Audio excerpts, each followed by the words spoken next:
Here, your first time to visit the Keep House, and if you join here, to get attendance, you shall be heard. Please be seated.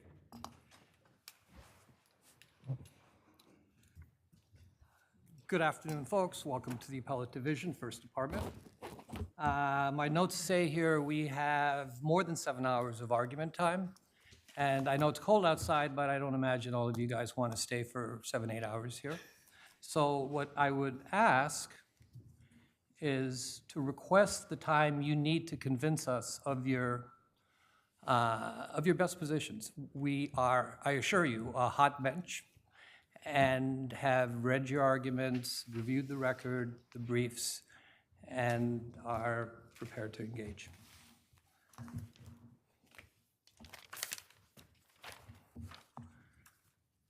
People versus Gonzalez. Submitted. U.S. Bank versus Mave Hotel Investors. For the appellants, 5 and 2. 5, 2, and 5. B, April. Submitted. Board of Managers versus BCRE. Your adversary is running late. You are, sir? For the respondent, how much time do you want? No, I'm not giving you 10 minutes. Good try. You see these? You see these folks here? I have to live with them. So how much time do you need? 5 minutes. Okay, so I will give you 5, and when your adversary gets here, if you can give him the courtesy, if you see him, he gets 5, 2, you 5, or one of the court officers will let him know. 738 East 6th owner versus New York City Department of Housing.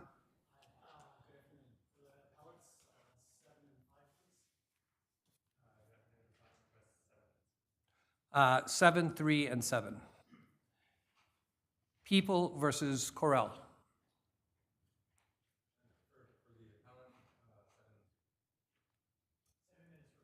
6, 2, and 6. Walsh versus West Gramarcy.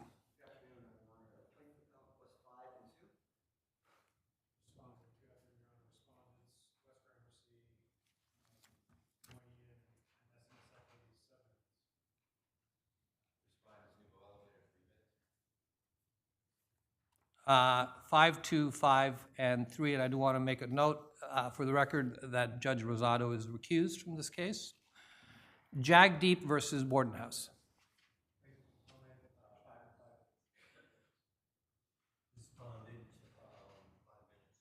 5, 2, and 5. Oh, I'm sorry.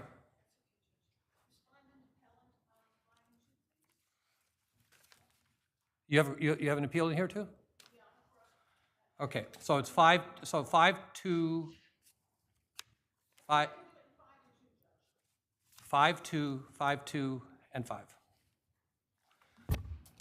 People versus Bergos.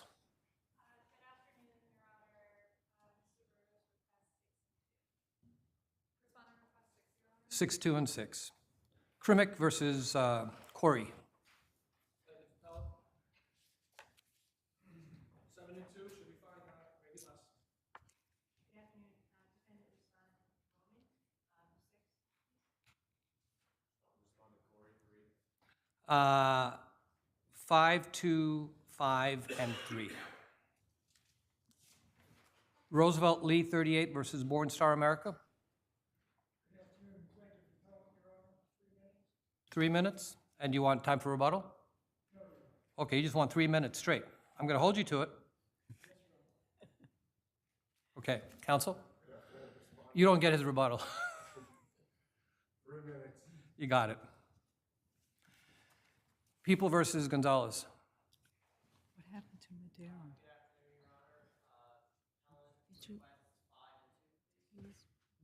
Oh, I'm sorry. Before I did that, I missed a case. Madera versus Hurston. Appellate, good afternoon, Your Honor, 5 and 2, please. Plaintiff respondent requests 5 minutes. Okay. 525. Now, People versus Gonzalez. Yes, Your Honor. Appellant Gonzalez requests 5. And the respondent requests 5. 525. Sang versus Ing. Submitted. People versus Montez. Submitted. Barrett versus New York City Health and Hospitals. Judge Scarpula is recused. Good afternoon, Your Honor. Appellant, 3 minutes and 1 on rebuttal, please. 3-1. Okay, sir. 4 minutes. 3-1 and 4. 156th Street versus Fagan.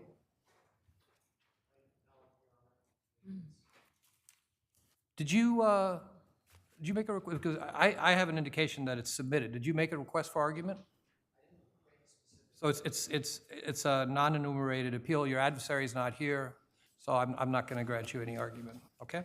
Sorry about that. Rome Capital, and finally Hotel 237. So Fagan, Rome, and Hotel are all submitted. First case on the calendar, U.S. Bank.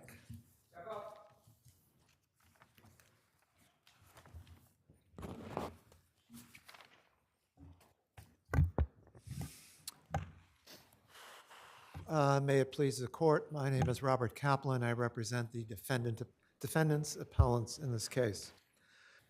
This action is intertwined with a foreclosure action brought by respondent U.S. Bank against appellant Mave Hotel investors. All of respondents' causes of action arise from the allegation that after the default on the mortgage, appellants Mave and Madison Hospitality Management failed to turn over the rents. Well, counsel, wait, so first, it was a default on a note, right? It was a note. Correct. And the note was secured by more than property, correct? It was secured by rents Yes, and property. yes. Right? And there were two separate agreements, one for the rents and one for the property, right? Well, there was an assignment of rents, and it's No, it's not called right. It's a little bit more complicated than an assignment of rents. It's a whole different Well, thing. here in It's a this case, Your Honor- lockbox and, right. Yeah, but there And was then there were a variety of agreements. Yes, there Right, was. okay. And if there was a default, if during the term of the note, Yes. there was a default in failure to put the money in the rents in the lockbox, one could have sued on that agreement without defaulting the mortgage, correct? I don't think so, because the money that's going into the lockbox is being used to pay off. But maybe I don't want to default the mortgage, but I do want the money to go into the lockbox. So are you saying there was no ability to default on the lockbox agreement without defaulting on the mortgage? No, I'm not saying that. I believe that So you could default on one without defaulting on the other? as a practical matter, Just asking Yes, about did that occur here? This is Sir, a theoretically. pre-answer Hypothetical. motion. Did it occur One here? second, may I just Yes, finish finish. this one question? Yes, This Your is a pre-answer motion to dismiss, right? Right. We're not talking about what everybody testified to. We're Theoretically just talking possible, about Your the Honor. documents, right? theoretically possible. Right, okay. Okay. The principal issue I'd like to bring up today is the fifth cause of action in the complaint. This is a cause of action based. Well, I want you to address really the first, fourth, and fifth causes of action, because I see them sort of combined. Okay. Can the lenders take the assignment of rents and take them to their coffers under the circumstances that exist here, namely that there's no receiver, and second, they haven't taken possession of the property? Okay, well, we take the position that they can't, And why is that? because there's longstanding New York State law that says, regardless of what the underlying agreements say, even if there's a absolute assignment of all the rents to the lender, that there's an order for the lender's not entitled to possession of the rents until there's a default, until they either takes possession or they appoint a receiver. So In this instance, assume there was $1 million in the lockbox. Could the borrower have just gone there without having a judgment of foreclosure and secured those rents? I'm sorry, if the borrower. Could monies have been taken by the lenders from the lockbox? Okay, I'm not really sure. I'm not following the question, Your Honor. So, Is there a circumstance that had you complied with the agreements, Right. that without a judgment, without a foreclosure judgment, that monies could be taken by the lender? Well, the lender is always taking those monies, To pay off the note, correct? pay off all the obligations, yeah. So you're saying that if monies were in there, that they could have taken the monies and paid off the obligation? Well, that's what they're, okay. Can I talk about the fifth cause of action? I am talking about the. I know, I understand, Your Honor. Okay. But could I talk about the Sure, fifth cause of action? Sure. So this is based on a guarantee signed by the individual, the defendant appellants. It's a limited guarantee. Their liability is not triggered by the borrower's mere failure to pay money. It's instead, there's a variety of things that would trigger liability on the guarantee, but failure to pay money is not one of them. So in the second cause of action against Mave and Madison, respondent had alleged that Mave and Madison hadn't turned over the rents, and respondent labeled that as a conversion. In the fifth cause of action against the guarantors, respondent again alleged that Mave and Madison hadn't turned over the rents, just as it did in the second cause of action, and respondent labeled this a conversion, a misappropriation, and a misallocation, triggering the guarantor's liability under the guarantee. The motion court properly recognized that this conversion claim in the second cause of action was based on a breach of contract, solely based on a breach of contract, and a tort cannot be based upon a breach of solely contractual duty. The motion court dismissed that cause of action. Respondent didn't appeal from that dismissal, but the Finish up, counsel. sorry, Your Honor? Finish up. You got the red Okay. light. So the same principle applies to the guarantee. It's based solely on the breach of a contractual obligation. And the court and the cases are legion that say you can't base a tort claim on a mere breach of a contractual duty. To prevail on their claim, they would have to show that there was tortious conduct, misappropriation, or misappropriation. But all they allege is that there's a breach of a contract. They didn't pay over the money as they were required to by a contract. Thank you. Thank you. May it please the court, Scott Truss from Herrick Feinstein for the plaintiff respondent. I want to pick So up. what's the purpose of the cash management agreements and lockbox with respect to the rent? What purpose do they serve? It serves as further security for the loan. To collect the debt, correct? It's security for the loan. It's not to collect the debt? It can be used for that purpose, but it's security. And in fact, didn't you or someone from your office acknowledge on a prior motion that the application here is to collect the monies? Isn't that fair? It's to enforce the cash management provisions. One thing I want to correct, which was addressed earlier, this is what we call a hard lockbox. From the inception of the loan, all of the rents were to be Sir, deposited. she didn't hear you. Can you what repeat that? box? A hard lockbox. Spell. From inception of Counsel, can you, H-O-A-R-D? the Hard. H-A-R-D. Hard. Yes. Thank There are two different kinds. There's hard and soft. Hard is from inception of the loan. From day one of the loan, all of the rents are supposed to go into a lockbox. And can you sue on that agreement without defaulting yourself on the mortgage? Absolutely. And can you use the money that is in the lockbox for other things other than paying back the mortgage debt, like paying the electricity in the building or anything else any other costs that you would have had to do? When the loan is not in default, there's a waterfall. And there are specific things that you have to do with the money in the lockbox. Which is what? You apply it to taxes, you apply it to insurance. Not necessarily to the mortgage debt Now, or it's to the debt. The debt is part of the waterfall, for sure. Is the debt part of the mortgage foreclosure? Is the debt the mortgage foreclosure? Are we talking about the same debt? We're talking about two different things. The debt, yes, is being, there's a foreclosure action, the purpose of which is to foreclose on the property. And the end result of all that is to try to monetize the amount of money that's in default. What we're doing here, we're not foreclosing the mortgage. We're trying to enforce the cash management provisions of the loan documents. It's a separate form of security. And So there's no foreclosure action? there is. So did you just misspeak, or are they separate and apart? They're separate. They're separate remedies. They're But for the sake, for collecting the same debt, correct? They are forms of security for the debt. Is it to collect the same debt? The loan documents provide that this is security that may be applied to the debt. We're not required to apply it Okay, to the debt. fair enough. Now, with respect to the assignment of rents provision, do you agree the law is that you need, in order to take those monies, to get the assignment, you need a receiver in place, or you need to be in the premises? Absolutely not. Is there a so. case that supports that position? One case. If I may, the answer to your question is I don't have that case. All right? This is that case.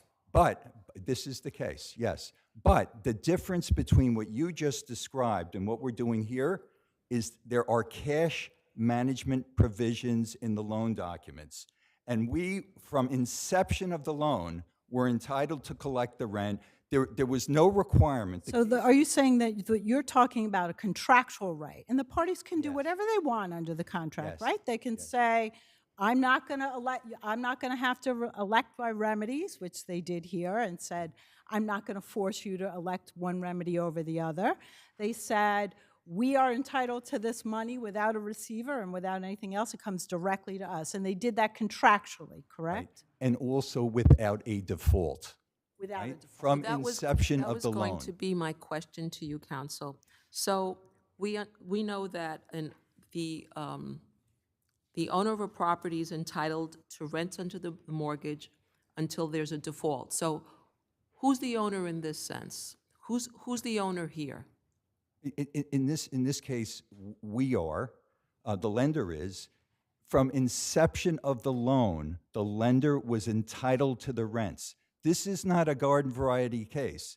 This is a case where the parties decided by contract that the rents from inception of the loan would be in the possession of the lender. Now, are there cases, I'm sorry, are there cases where there are assignment of rent provisions and courts have held, irrespective of those assignment of rent provisions, the rents belong to the borrower until such time there's a receiver in place or the property, or you recover the property? The answer to your question is yes. That is the general rule. This case falls outside the general rule because of the cash management And it's an provisions. exception to the rule, in other words, but there is no case that supports that position. I don't have this case, but I certainly, these facts are different than any case before. Because you're saying that that situation is taken care of by the contract rather than by the common law. Exactly right, Your Honor. All right, thank you. Thank you all.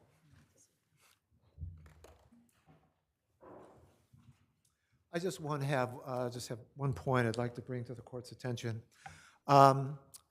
Respondent has tried to suggest, both in its paper and its oral argument, that, well, once there was a default, no, if those rents, we weren't going to use them to pay down the debt. Well, I just want to refer you to the applicable provisions in the loan agreement, because the loan agreement says, this is paragraph 2.7.2, it says if there isn't any default, there's a specific order in which the lender will pay the borrower's obligations. So And then I'm it says, looking, counsel, at 2.7.2D. In the Yes. event of a default, all funds in the cash management account may be applied by lender in such order and priority as lender shall determine in its own discretion. Are you saying something different? no, what I'm saying is that once there's default, they don't have to follow that order. Nowhere does it say, oh, if there's a default, we can take the money and go pay for our Christmas party. This is just saying we don't have to follow that prescribed order. But let me ask you, do you agree with counsel that there could have, once you're not putting the money into the lockbox, you could have paid off the mortgage debt and still been in breach of that contract by not putting in the money in the lockbox, correct? No, because there wouldn't have been any damages. You have to have damages to state a cause of action. Yes, but would it have been let's assume that their damages are that they don't want to go after you for that money, and all the other things that they're entitled to use that money for are not being paid. Assume that, right? If the mortgage is paid off, the mortgage, if So all. how about the real estate taxes? I'm saying, oh, do you mean, well, How about Your Honor, all the other things that the waterfall provision takes okay, care of, right? okay, So there is a Are they paid off or are they situation. not paid off? No, I'm asking you, there could be a situation where you're not in default on the mortgage debt, but you are in default under the lockbox, Your correct? Honor, when you say mortgage debt, the borrower had a whole host of things it was supposed to pay. I'm right. I'm talking about So- you could be paying off the note Yes. amount Yes. and still violate the box agreement, I don't right? think By so. not putting the money in. I don't think so, because again, you have to have some damage. If you haven't been damaged. Well, you was there haven't done injury, in that circumstance, was there any injury to, that my colleague suggested? Is there injury to the lender in those circumstances? No, if they've been paid the money that they're entitled to, that's it. That's the end of story. Okay. Thank you, Your Honors.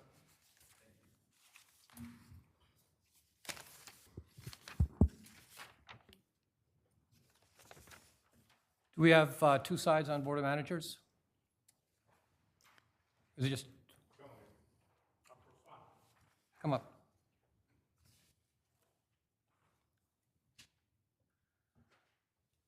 Okay, you weren't here because I guess you were running late, so it's 5, 2, and 5.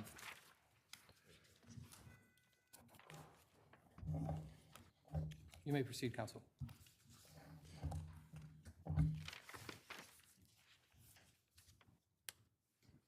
You may proceed. Thank you, Your Honor. May it please the court, Joseph Petrillo, on behalf of Hoagland Longo, the appellant, BCRE 15 Union Square West. I want to start by saying the matter on appeal here is on an appeal from a motion to dismiss, not a motion for summary judgment.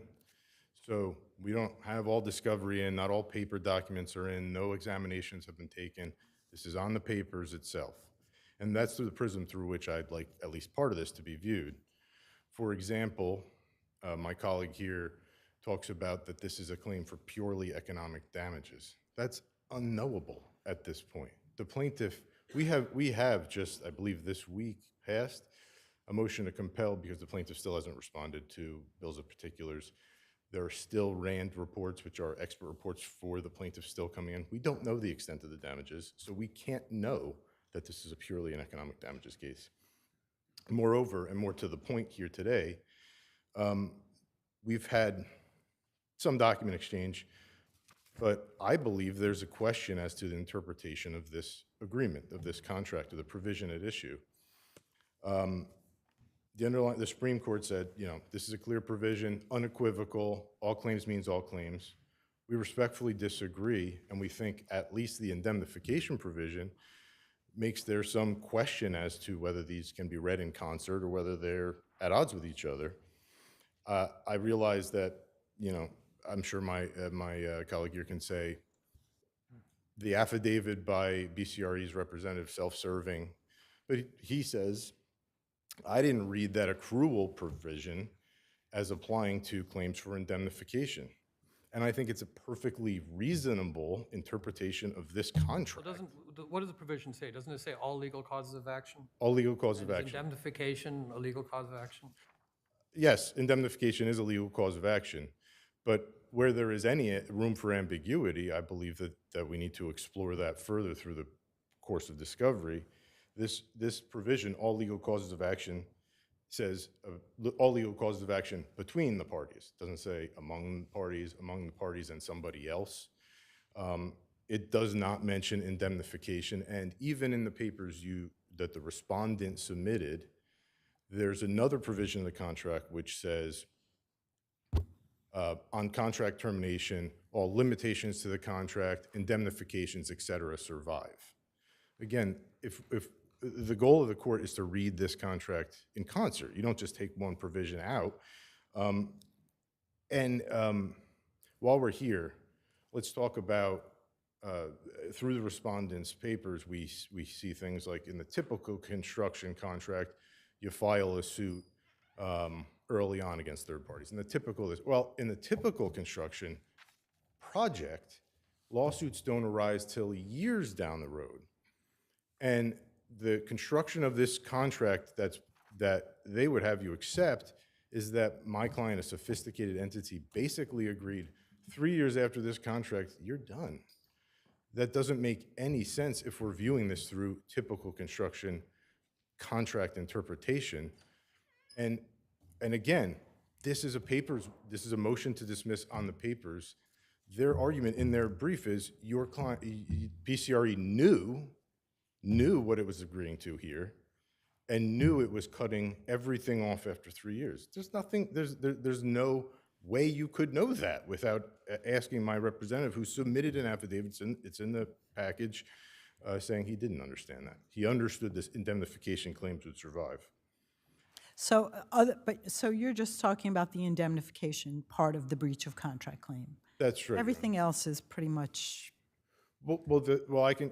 So if you, because of the indemnification claim for the breach of contract for indemnification caused by the defendant's negligence, would get that extra period of time under the CPLR, right? That's what I'm saying as it applies. So the only thing that you could really argue here is that even though indemnification was generally contained in that, under the extra period of time, the indemnification part, which indemnification would only be as a result of the architect's negligence, gets that extra CPLR period of time, and that would make it timely. That's what I'm saying, essentially, Your Honor. And, but everything else is everything else, and it's clear, even if you add in the COVID toll, you don't. Well, we've argued that some of this tolling applies to the primary breach.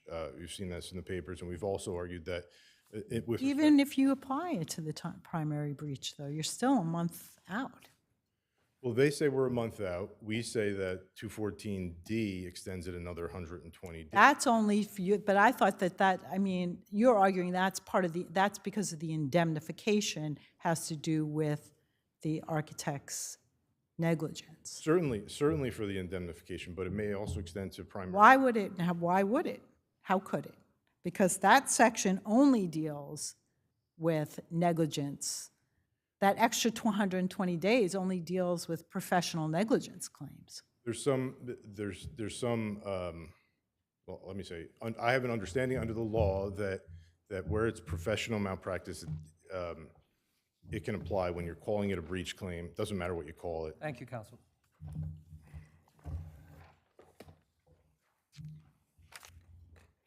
Good afternoon, Your Honors. First of all, we do know what the claim is. This is a motion to dismiss, right? And it's based upon what's written. The contract was written, the parties agreed to it. Moreover, we know what the claims are because the plaintiff in their complaint says they're basically complaining that they did not get the benefit of the bargain because they say that the building was not designed and or constructed in compliance with its contract with the appellant. Then the appellant's third-party complaint, both their original and their amended, state they're trying to get us to pay. Well, so, but you agreed to indemnify for any damages that are caused by your own professional negligence, correct? And that's a breach of contract claim. If they're saying you're not indemnifying them for breach of contract.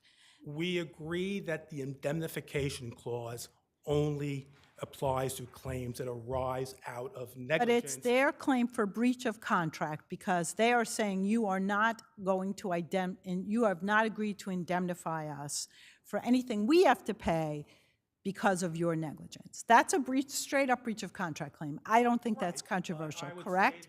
And under the CPLR, those get the extra 120 days. Respectfully, we don't believe so. Why not? 214D has traditionally been construed to comply to claims by people who are not in privity with the architect.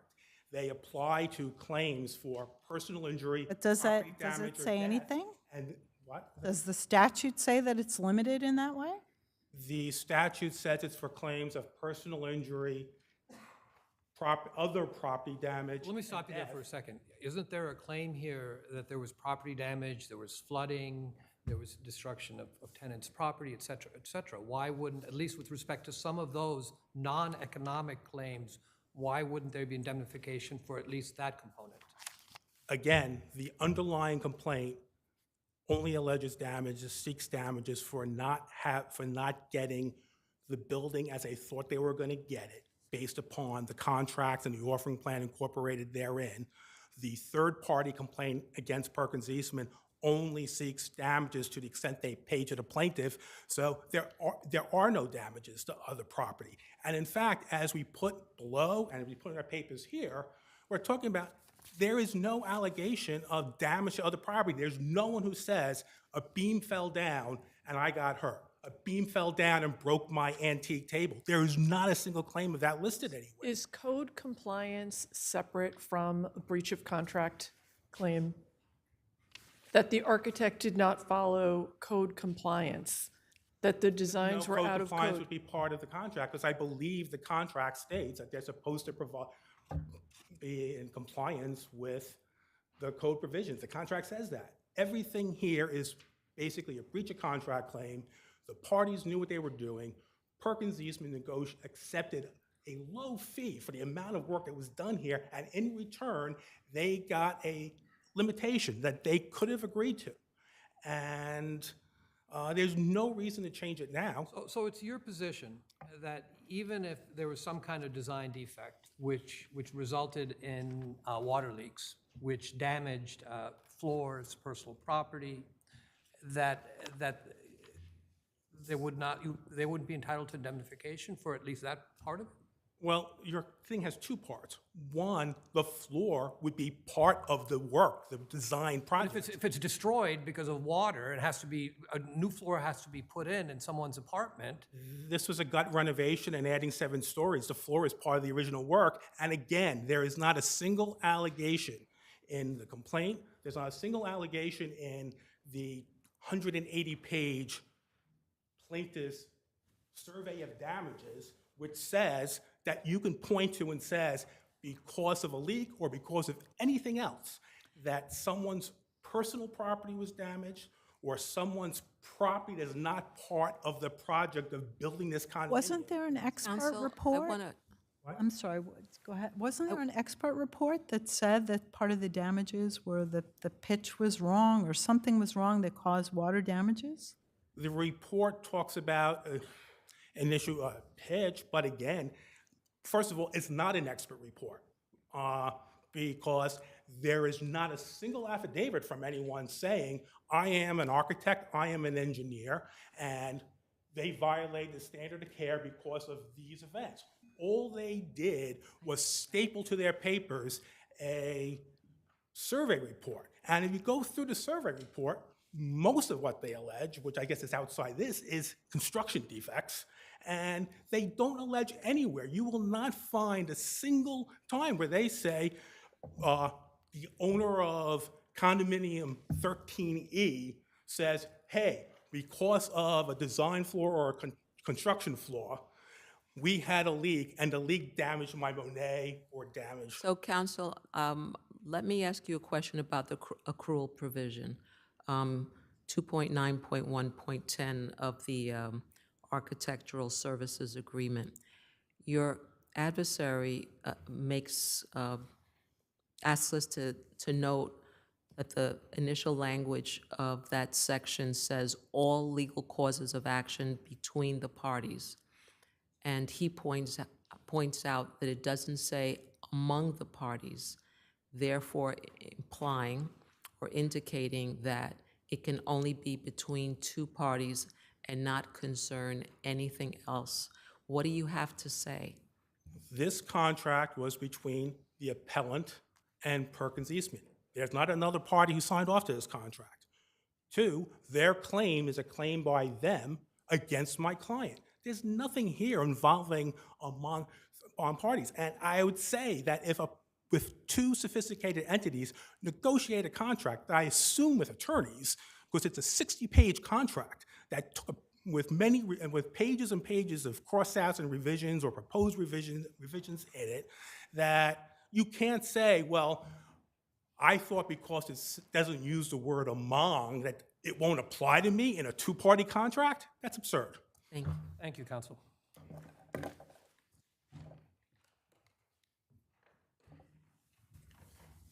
Thank you. The only Counsel, can I ask you, do you agree with your adversary that you didn't plead any design defects by the architect? we did, we joined them by way of Right. breach. And in the indemnity. indemnification, right? And- And there are no, do you agree that in the complaint, there are no allegations of professional negligence against the architects? I don't agree. I believe that the entire genesis of their participation in this case is professional malpractice. No, I understand what, but I'm asking you whether the complaint alleges that. Counsel was saying it's only construction defects, that there's no real allegations of design defects or professional negligence, and I'm asking you whether you agree with that. Your Honor, I don't agree with that. I don't recall all the provisions of the complaint and third-party complaint as we're standing here right now, but him saying construction defects, not professional malpractice, I think that's a distinction without a difference. Well, I think it's a big difference, right? If you construct it properly in a negligent way, that's completely different than my designs are bad, right? Well, I absolutely will concede right here, they did not build a thing. They only were there for design, and their only involvement was design and design services. So, And do you allege that as a result of the design defects, that there was property damage? I'm passing through the plaintiff's claim, which I believe will allege those property damages. Not all damages are in yet. That is how I started my presentation today. But what have you alleged in the complaint? Because that's what I'm hearing from your adversary is that you haven't. But what have you alleged in your complaint? That they are respect to property responsible for all damages, whether they be consequential damages, et cetera, that arise out of their work, their design services. And that is what it appears in my complaint. It should be in there. Let's see if I can turn to it.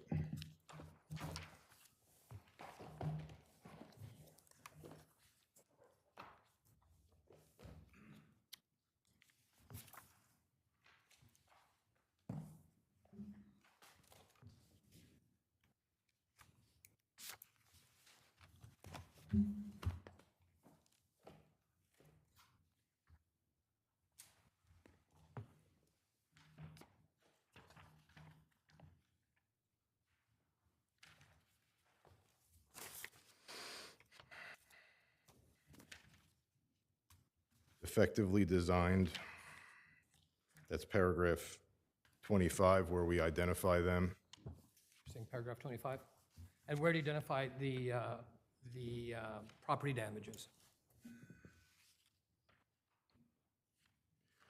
We cite in the facts common to all causes of action the various claims the plaintiff is advancing that we're passing through to the third-party defendants, which include defective work, indemnification. Right, but again, what did the plaintiffs allege were the design defects that you would seek indemnification for?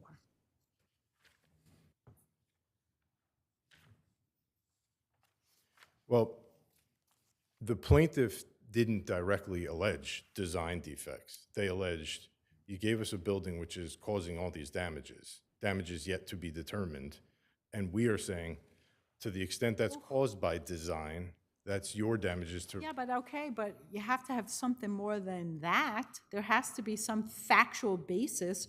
There has to be some factual basis for a belief that design defect was part of the causation of the damages, right? Well, that's why we produced on them the various RAND reports that we've been getting from the plaintiff, which have shown all the defects that the plaintiff has identified, and they continue to produce RAND reports as recently as a few weeks ago because discovery is ongoing. Thank you. Thank you, counsel. Thank you both.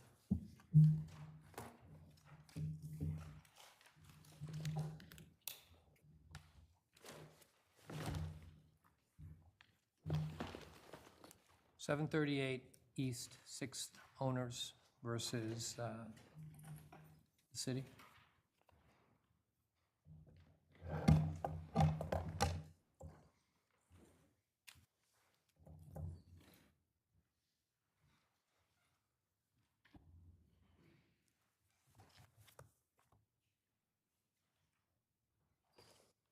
You may proceed, counsel.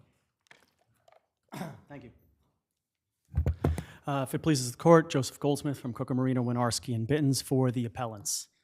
I'm here on behalf of 4 different property owners who, at the beginning of this case, owned 8 different buildings that had been subjected to HPD's pilot program over the issuance of a certificate of no harassment. While this case has been pending, HPD has acknowledged that one of the buildings has been added in error and removed one of those buildings from this litigation. So we are now down to 7 buildings with respect to 4 different owners. And I'm not challenging here any one particular building's inclusion on the program. What we're doing here is we're challenging HPD's rules that they promulgated to administer this program. It is not the local law itself that was enacted by the city council for which we bring challenge, but rather HPD's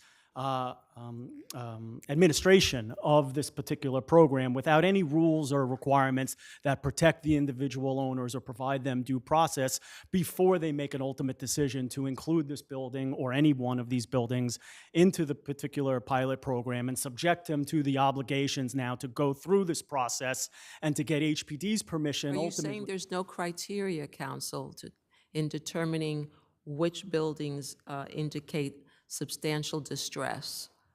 There is a criteria, Your Honor. There's a whole list, right? It's a 33-prong test that they have. The problem that these appellants have and that I think owners in the city have is they never provide notice to you that you're being investigated. They never provide notice to you that you're being subjected and now are part of this program. They don't send you any information. When you request when you find out through clairvoyance that you've been added to this program, Well, one of those, How do you find out? they put it on their website. but isn't one indicator the number of hazardous and immediately hazardous violations as set forth in the Housing Maintenance Code? The violations themselves are not publicly available to you, and Aren't they available on the HPD website? And no, they're only available if they currently exist. The program in its you're saying to me that if you have a closed violation, there is no record that a violation has been closed, has been resolved? You cannot obtain it yourself. You have to make a FOIL request to HPD, and they do not respond to your FOIL, which is what happened here. Our clients found out that they had been added to the pilot program in a various number of ways, and they're all pled differently. So some of them found out because they went to go pull a permit from the Department of Buildings and were rejected, saying, well, now you need a pilot program certificate. Another one found out when they were in contract to close on the building, and the buyer said, when did this building come on a pilot program? Each one finds out in a different particular way, and they come to me or... So it's your position, essentially, that before you're placed on the list, you're entitled to notice so that you can challenge it? So you notice, yes. So you know that you're being added. That notice has to provide the why. Why are you being added? It has to give you copies of these violations that are open and closed, that they're reviewing and making the determination of whether you should be added to the list in the first place. And they have to give the opportunity to review it and challenge it if it's wrong. But, but don't you have that opportunity under the administrative code? Once you file an application, say, for example, for a waiver, can't you raise all those arguments at that time? No, you cannot be removed from the list by either applying for a certificate or apply for the waiver. If you are applying for the certificate, you're applying for the certificate. You're not challenging whether you're added. Well, I'm with respect to the waiver, though. There is no waiver process. The law provides for a waiver process. You couldn't apply for the waiver unless you applied and were denied for the certificate. The local law that enacted it said there is a waiver that you can be entitled to. When you go to HPD and say, I believe I'm entitled to the waiver because under the law, I meet element 1, 2, 3, please provide me my waiver, HPD says, no, apply for the certificate. We'll take however much time it goes to review for your certificate. If we deny you the certificate, then we will consider you can apply for a waiver at that point. And you're like, well, where is that? Clients haven't applied for the certificate of no harassment, am I right? That's None of correct. them? And one of their contentions is that it's too expensive, that it's $160 per unit. Well, it's not the expense per se, it's the uncertainty. So I don't understand. when you apply for The dollar amount is raised as a problem. it is certainly an expense, don't get me wrong. The greater problem is the uncertainty. Because when you apply for the certificate, you no longer are entitled to the permit or not entitled to the permit. All you're entitled to is this hearing before HPD on whether HPD believes that there was harassment. And if they do believe that there was harassment, they will deny you the certificate regardless of whether you paid or So not. you're saying that HPD is summarily making determinations with no input from databases or from tenant complaints or from inspections? When they do their investigation for the certificate, there is a hearing process, and there is a right to challenge it, and there is a right to a hearing, and to be heard before a neutral arbiter at the Office of Administrative Trials and Hearings. That is when you apply for the certificate and are denied. But what we're talking about here is the finding of the fact that you're in the program to begin with that triggers all of these requirements. Does that have anything to do with the fact that your clients were part of the pilot program and that there was no predecessor here? Well, this is the pilot program we're challenging, being put into the pilot program. I know, I know, but apparently HPD says that it did contact the owners via regular correspondence as well as email. Well, so, I mean, to put it politely, that's a lie, right? Like, that's actually not pled in their answer. It's not raised as a defense. It's stated dozens of times to the contrary in our pleadings, which have never been contested. And what ultimately happened is we went to oral argument before the lower court judge and had a similar hot bench where the judge was like, I can't believe HPD you're doing this without notice to anyone. I'm adjourning this for 60 days. I think you need to go back to the drawing board. 60 days later, HPD comes to the adjournment of the oral argument and goes, oh yeah, we sent notice. And I go, okay, let's see the notice. And they produce a piece of paper without any proof that it was sent. And I get affidavits from every one of the owners in this building that goes, I've never seen this piece of paper before in my life. And I would see it because— You know that people say that all the time, right? I understand. I also submitted an affirmation for myself saying I spoke to 15 different building owners who are being claimed to have received this notice by HPD. Not a single one of those people had ever seen this notice before in their lives as well. Thank you. Okay. Thank you.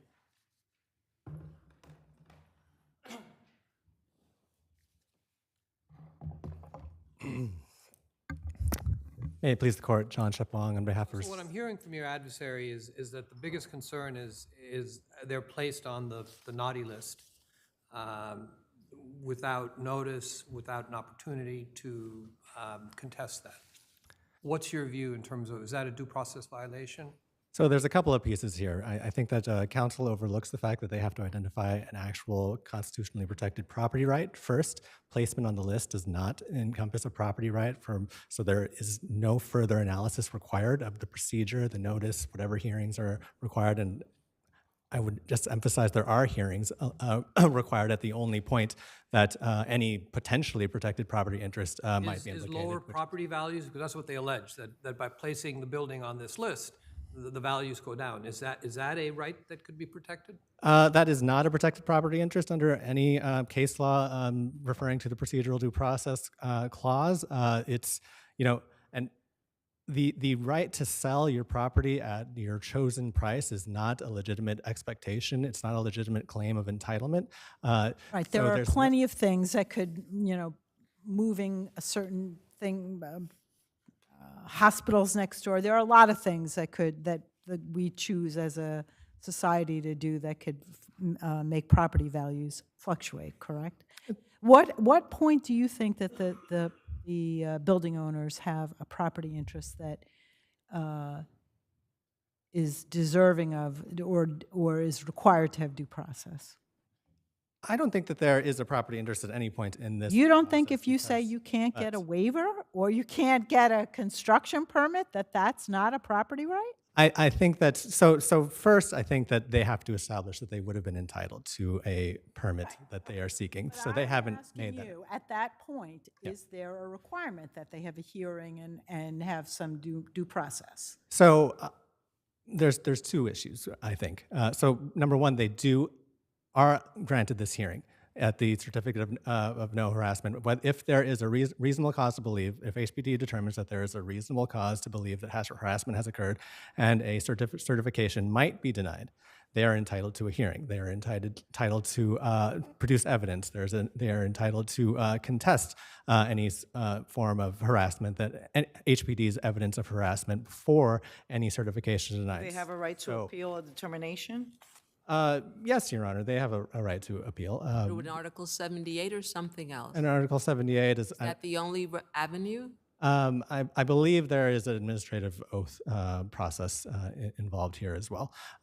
So I think that, number one, if there is a protected property interest at all in this regime, it's satisfied, procedural due process is satisfied by the fact that there is a hearing before any kinds of permits might even be denied here. So I think it's worth emphasizing. So let's back up, counsel, because I think we're conflating two different things, at least in the view of your adversary. Sure, Your Honor. Your adversary says there's a difference between applying for a certificate of no harassment and finding yourself on this list and trying to get off it. So your adversary posits that notice should be provided and a process short of having to file an Article 78 in order to get off this certificate of no harassment pilot program list. My question to you is, given that the permits that are involved, the permits that would be denied are limited. I hear what you're saying as far as, property interests and that the property interest is not affected because the owner does retain the right to develop, the right to sell, and what's affected really are permits concerning demolition, unit layout changes, and use or occupancy changes. It's not the ability, for example, to get an alteration permit to change the interior of an apartment. However, having said all of that, your adversary says that there's no way to even find out, for example, the entire list of existing and closed violations pursuant to the HPD database, given the fact that both open and closed violations are a factor to consider in making a determination. Is this actually true that the database is limited as far as what an owner can seek, or does an owner have to do a FOIL request in order to find all of this information out? So I don't understand opposing counsel's view that this information is not publicly available. It's the first time I ever hear this. That's why I'm so surprised. It is available. There are publicly available databases of all open and closed violations on open data on the internet today that anyone can go to and look up all of the data that HPD actually relied on in this case. Where is that? There are links through HPD's website. We refer to them in our brief, and it's on the open data, which is the repository of all of the city's publicly available data, essentially. So if I was an owner, I could say, and I'm aware of 3 open violations, but there's 150 closed violations. I would be able to go to the HPD database and see all 153. Yes, Your Honor, you would be able to see all of the closed violations as well as the open violations. And I would just also emphasize the fact that these are the 1,000 most poorly managed buildings in the city out of, representing over 2 million units in the city. So the notion that they don't know that they have violations that are above average in this case, or emergency repairs that are above average in this case, is I was a going to ask you little about the far-fetched. emergency repairs. So that's another factor that's taken into consideration, right? Whether or not the city has had to do emergency repairs at a particular premises because the landlord wasn't doing them. Is that something that can be ascertained by a landlord? Absolutely, Your Honor. So all of this data is publicly available before the list is even promulgated on open data. You also have emergency repair charges, and again, we provided. You're talking really fast. Sorry. We provided, even in this case, HPD provided specific instructions as to how to access all of this data. For any building owner, any member of the public can access this data, and it's all there. And if that weren't enough, even in this litigation, HPD produced all of the data that it relied on in determining the individual calculations for all of these buildings in this matter. So the notion that this came out of nowhere, I think, is not present in the record.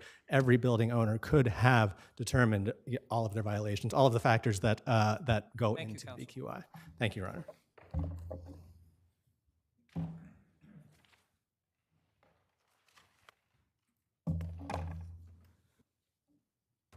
Well, what I'm hearing from your adversary is that there is, HPD's position is that there is no property interest that's been violated by merely being placed on this list. Are there cases that support your position that the mere placement is violation of due process, your property interest, of ownership, et cetera, et cetera? So with respect to the Certificate of Non-Harassment Pilot Program, the only 3 cases that I'm aware of are these cases. One case, 390 Wadsworth, where it was ultimately determined that being placed on the list is a property interest and that it is something that is prejudicial to an owner if done incorrectly. And another case that came out, I believe it's called Williams, after this case that cites to this case. Those are These are lower court cases, correct? all lower court cases, and one of which is citing to this particular case. In what county, please, or what department? Which department? They're all New York County. There are cases that deal with similar situations, like with respect to the loft board, that talk about What exactly is the property interest that you're asserting? So our clients own these buildings. These buildings are assets. Yes. They're entitled And to the rent goes up and down, the neighborhood changes. There are a million things that the government or private industry can do to make the property value go up and down. So again, what property interests are you asserting? So the day before these buildings were added to the list, these owners were entitled to develop these properties however they saw fit. They were entitled to knock them down and build a skyscraper. They could convert them into... What changed? The fact that they can't get a permit at this point for 5 years? They can't get a permit... To demolish. It's not just any old permit, right? No, it's what the laws call a material alteration. So I think Your Honor had detailed some of them a moment ago. Demolition, change of the use and occupancy, adding or subtracting bedrooms and bathrooms, these type of material alterations or development. Day before these buildings are added to the list, these owners are entitled to do every one of those things. They don't need any permission. They get permits, no? Yeah. I mean, Yeah, but you can't just go demolish your building. No, but you're entitled to those permits by law. You're entitled to self-certify your entitlement to those permits. Your architect and your engineer can go to the Department of Buildings and say, we are entitled to do it because we're going to do it in this particular method which the law allows, self-certifying it. So the only time your actual property right is denied is if you go for a waiver or you go for a certificate and that's denied, right? Nope. Because if you go in and you get what you need to get the permits, there's no property interest that was... I mean, the process is different, but the end could be the same. And at that point, you do get due process, right? You get an oath hearing. No, what our clients went in for the permits. They all detailed about in their petitions, they went in for the permits to do the work, and they were denied the permits, saying that they need now to get this certificate of non-harassment. And it is that point that their property interests are being affected. And there was a case, Del Buick, that's cited in our papers, the dealing with a car that says that you can't give someone notice after the fact. You can't give them a hearing after the fact and have that comply with due process. Before you change what they're entitled to do with their own property, you have to give them the notice ahead of time for it to satisfy the due process requirements. Not to say, well, I've changed the whole thing, now you have to go under my purview, and if I ordain you appropriate enough to get the permits, then great, you have no quorum against me. Sure, it's a year later, and you don't know whether I was going to do it or not. Counsel, if your clients did not apply for a certificate of no harassment, as you earlier indicated, have they exhausted all their administrative remedies? Do they have standing to be here before us right now?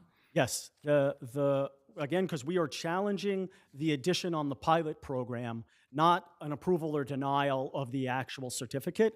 And with respect to being added to the pilot program, there is no process that HPD has. There isn't any order that's ultimately promulgated. So we are doing it off of being their decision to being added to the pilot program in the first instance. To have to now go through the certificate, see whether we may or may not be granted it, get denied, get not denied, and then ultimately bring it at that point. We don't get to challenge the inclusion on the program in the first instance. At that juncture in time, we'd be challenging the denial of the certificate. So you want a hearing as soon as you know in our served notice? If they're going to add us to a program that requires us to do these things with our own property, we want a hearing and an opportunity to contest whether that's appropriate in the first instance before going through the process. I submitted that that's something that we're entitled to. And here in this case, they got it wrong 25% of the time. They admitted that they didn't get it right every single time. We have no idea any of the metrics that they used. We just have their summary of voluminous records that they gave us a year after this case was pending in response to the FOIL that they say satisfies their obligation as notice and production. Thank you, counsel. Thank you both. Thank you, Your Honor. Thank you, Your Honors.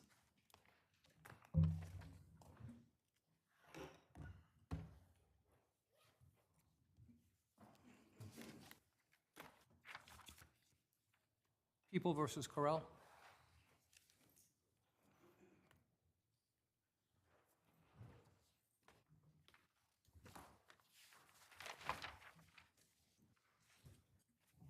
You may proceed, counsel. Good afternoon, Your Honors. Adon Martinez of Hallwell, Schuster, and Goldberg here today in association with the Office of Appellate Defender for Appellant Kyle Carell.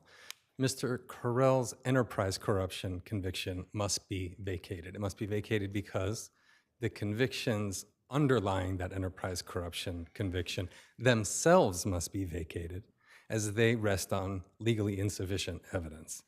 Mr. Carell was convicted of 5 felonies and 2 misdemeanors. The government, respondent has conceded that 2 of those felonies should be vacated. Mr. Carell does not challenge 1. That means today we're here to talk about 2 felonies and 2 misdemeanors. I'm going to spend time talking about 1 of those felonies with respect to Mr. Wu and the 2 misdemeanors, the attempted grand larceny charges. If all of those are vacated, there's not the 3 pattern acts required to support the enterprise corruption charge, and that enterprise corruption charge must be vacated. So with respect to Mr. Wu, the conviction for grand larceny by extortion must be vacated. It must be vacated because Mr. Wu testified he was never threatened. Mr. Wu testified that his relationship with appellant was purely business and that he received legitimate services for the funds that were exchanged. Were these services that the complaining witness wished, or were these services that were forced upon him by your client? They were absolutely necessary services. Complainant Wu testified that he needed to build on weekends, that building on weekends was important. He hired appellant to expedite certain weekend building permits, and those permits were procured anytime Mr. Wu gave the dates, right? Because it's required to give the date for the weekend, the Saturday that you want to go to work, and so anytime Mr. Wu gave the dates, those building permits were provided. And again, Mr. Wu testified that there was no fear. He never felt any fear. He had a purely business relationship. And for that reason, there's no extortion. There's no evidence in the record that any extortion took place. Without evidence of any fear, without any evidence of funds exchanging hands, motivated by that fear, the requirements of In other grand words, larceny it's by your extortion are position not met. That if the threats aren't explicit, maybe violent, it's insufficient, or can implied threats be sufficient? Implied threats can absolutely be sufficient, Your Honor, but where there is an implied threat alleged, the evidence still needs to be supported. There still needs to be some evidence in the record suggesting that there was an implied threat, and that's not the case here whatsoever. There's no evidence of a threat that appellant made to Mr. Wu, whether express or implied.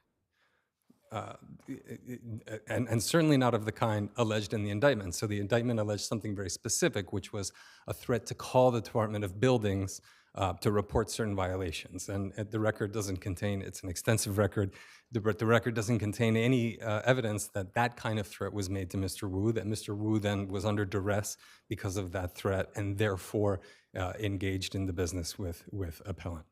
All that the record shows is that permits were acquired, right, and that's what the funds exchanged were for. To turn to the misdemeanors, the attempted grand larceny charges, the complainants here are Mr. Spilka and Mr. Fuertes. There's a lot of names, a lot to keep straight. I'll try to present it for your honors to keep track of. Here, the crime of attempted grand larceny in New York requires evidence of an extortionary threat, and that's precisely what's missing here. Respondent in their papers spoke to the law of attempts generally, but the crime of attempted grand larceny under the Zaccaro case we cited in our papers and the Slocum case require evidence of an extortionary threat. Otherwise, maybe it's attempted something, but not attempted grand larceny by extortion, right? So why would your client even go to the site and say, there are people working here who shouldn't be here, you better come down here right now or I'm going to call the DOB? What connection did he have to the site at all? Well, there were two individuals in the record here, and there's nowhere in the record where what Your Honor just said, in other words, appellant did not go to site. Say that he was called and said that that your client went down there and told him that there are workers, there's a stop work order in effect, there are workers here that you're. What possible reason would your client have for doing that? Your client wasn't hired, right? Wasn't the safety manager, wasn't anything at that site, correct? That's correct. But was he just being a good citizen of the state of New York and going to the site to say that? With respect to the stop work order, Mr. Carell. I'm asking you, what possible reason would one have to do that? I certainly, can you see yourself going down to a construction site that you weren't a part of and saying that? Mr. Carell believed he was in business. He was in business trying to offer services related to compliance. Mr. Fuentes understood what the deal, testified to it, right? Or said, I knew what this was. It was a shakedown. Well, so Mr. Fuentes undoubtedly had experience in the construction industry. Why shouldn't the jury be able to decide for itself if they believe that testimony? There has to be some evidence in the record supporting the conclusion, Your Honor, and here that's precisely what's absent. Can I just ask, didn't your client say that he was working for the DOB and that there were violations? Undoubtedly, there were misrepresentations made, but that's not extortion. Is that a yes, counsel? Yes, there were representations made at certain times, but also there were hard hats that clearly said COCC, not DOB, right? So undoubtedly, I'm not here to say Mr. Carell was wearing the white hat. There were misrepresentations. There were things that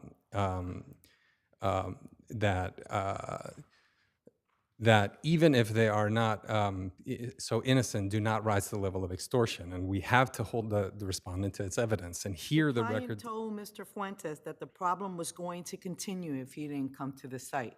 How was Mr. Fuentes, how does he take that? Well, so a couple things on Mr. Fuertes. So again, that is not a threat of calling Department of Buildings, right? The problem is vague. Counsel, your client comes and he says, listen, you have people here that are working that shouldn't be working here. If you don't come down here, I'm going to make things happen and there's going to be a stop work order. Listen, if you don't come down here, the problem's going to continue. That's not precisely the scenario. The scenario was there was an issue with a door that opened out to the street that resulted in a stop work order. That stop work order was vacated. But your client put himself in that place. Nobody hired him, correct? Undoubtedly, Your Honor. Okay. Thank you, counsel.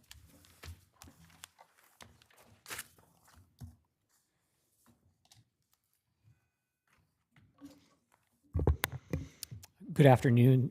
May it please the court, Stephen Kress on behalf of the people. Could you address the Wu argument, the argument about Mr. Wu? Sure. I'll direct the court to pages 1424 and 1425 of the record, that portion of Mr. Wu's testimony, where he says, the only reason that he agreed to do business with the defendants was because he thought that they had reported him for a violation, because they first came to his site, they offered him services, he said, or they claimed he had violations. He said, no, I don't want your services. This went on a number of times.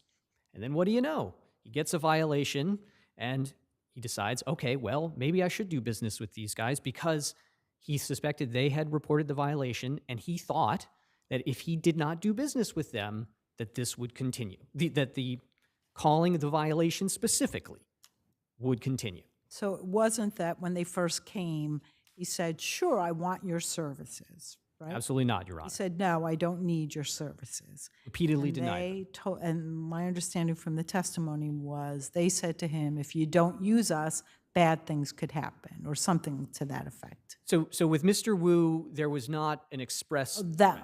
Okay. So is that an implied threat? So I think there's an implied threat here for the reasons that I just said, in terms of what actually happened here, this pattern of them offering services, him declining, then he gets a violation, and he understands, oh, okay, well, and then they come back, hey, now do you want our services? He's, okay, sure, maybe now I should. So it's an implied threat. And the jury heard the testimony and made an assessment as to Mr. Wu's testimony, correct? Yes, that is correct, Your Honor. There was an explicit threat, I think, with respect to Mr. Fuertes, and I believe Justice Rosado has already mentioned that. And I think I heard defense counsel even concede it was a threat. He then tried to say, well, it wasn't a threat to report violations. Now, similar to Mr. Wu, Mr. Fuertes suspected that the defendants were the ones who had actually called in the violation and that resulted in the stop work order. So I think it's reasonable to infer when the defendant says, if you don't come down here right now, the problem's going to continue. In Mr. Fuertes' mind, the problem is I'm going to get more violations called in on me, right or wrong.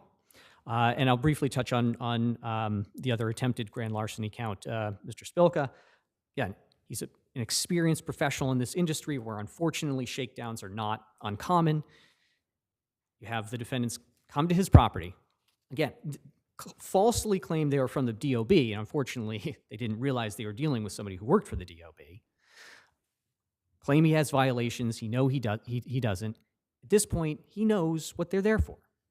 And he absolutely testified that he felt threatened in the sense that he knows they're there for money, and if he doesn't do something for them, hire one of their people, give it to them directly, then, as he said, if you don't want to have a problem with the construction, you need to do something. And again, it's reasonable to infer that something was reporting violations, because what had they just done? They'd come to his property and said, oh, you have X, Y, and Z violations. Would you agree with Wu? It's a little weaker case than maybe with some of the other complaining witnesses? I still think it is certainly sufficient evidence. I mean, yes, he did testify that they never explicitly threatened me. But I think, yes, they never in so many words said, if you don't hire us, we will call in the DOB. But I think his testimony establishes pretty clearly, and again, 1424 to 25, the reason why he agreed to do business with them in the first place is because he was afraid if he didn't, he would get additional violations. So I think that certainly is more than sufficient. And if the court doesn't have any other questions, I'd ask that the judgment be affirmed. Thank you, counsel.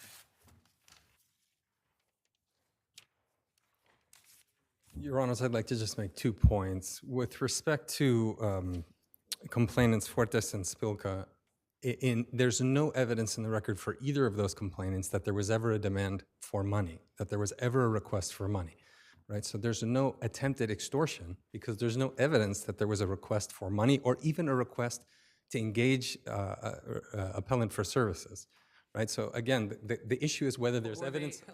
Were they engaged by these other 2 gentlemen? No, sir. No, Your Honor. For those 2, and that's why these are the attempted charges, right? So there was some conversation. It didn't quite get that far. There was never a request for services, never a request for money, no extortionate threat, no attempted grand larceny. With respect to Mr. Wu, insistence is not extortion.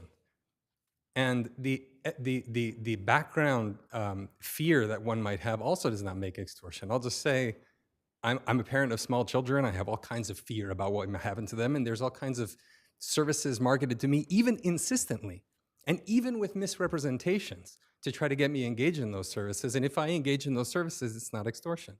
Analyze that and determine whether or not a certain threshold has been crossed, and then don't we get to look at this for legal sufficiency? What was the question, Your Honor? I'm not sure I follow. Fear, oh, look, it was off, no wonder. I'm saying that with respect to fear, you're suggesting that it's gradation, and I'm saying, doesn't a jury get to assess that? And don't we ultimately get to decide whether there was legal sufficiency? But I'm not arguing that it's gradation, Your Honor. I'm arguing that background fear because of operating in a difficult industry does not mean that fear was actuated by the appellant. You're speculating, aren't you, that there's background fear? I don't think so, Your Honor. I think Mr. Wu, others testified that they were familiar with these kind of shakedown routines that you saw. There's an investigator who spoke to the classic kind of coalition groups, I believe that they're called, where there's actually threats to person or property. That's not what happened here.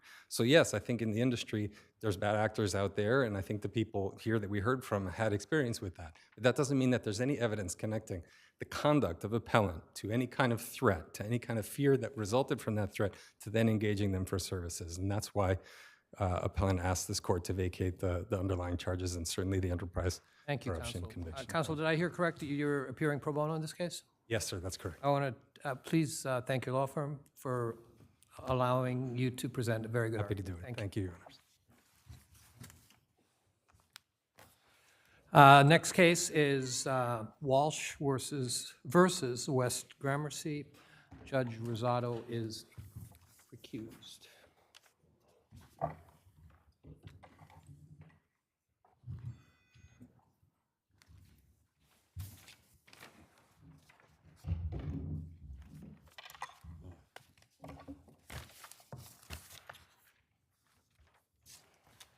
You may proceed, counsel.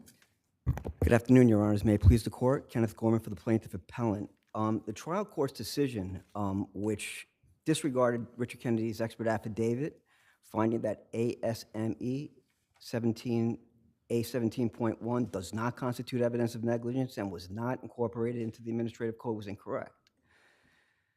Administrative Code Section 3001.2 adopts and incorporates ASME A 17.1. And in Bradley versus HWA, the Court of Appeals held that a violation of the ANSI ASME constitutes evidence of negligence. The defendant's expert, Sean Johnson, failed to address these violations set forth in plaintiff's bill of particulars and supplemental bill of particulars. And the trial court's decision disregarding the defendant's violations of A 17.1 is reversible error.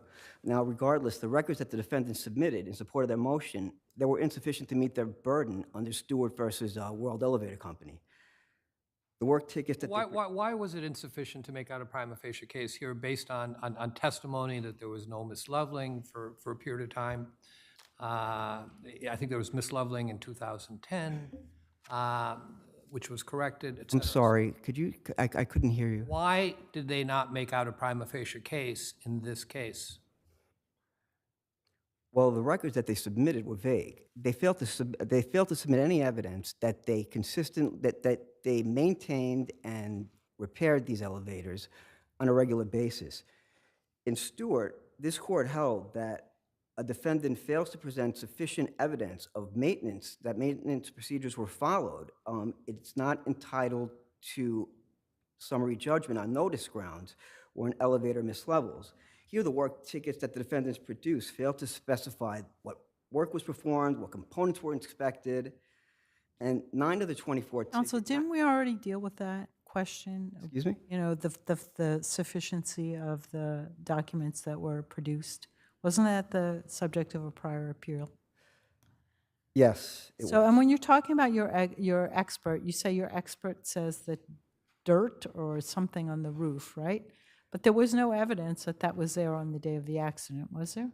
The prior appeal, in the prior appeal, this court held that the maintenance logs were identical to the maintenance work tickets, but Michael Hamilton testified 7 months after the plaintiff moved to compel and 7 months before this court issued its decision. And Michael Hamilton confirmed at pages 1925 of the record that the maintenance logs were not different, were different, that were not identical. Okay, to the but work let's tickets. assume we're not going to go back over something that we've already ruled on, right? Okay. So let's talk about other things.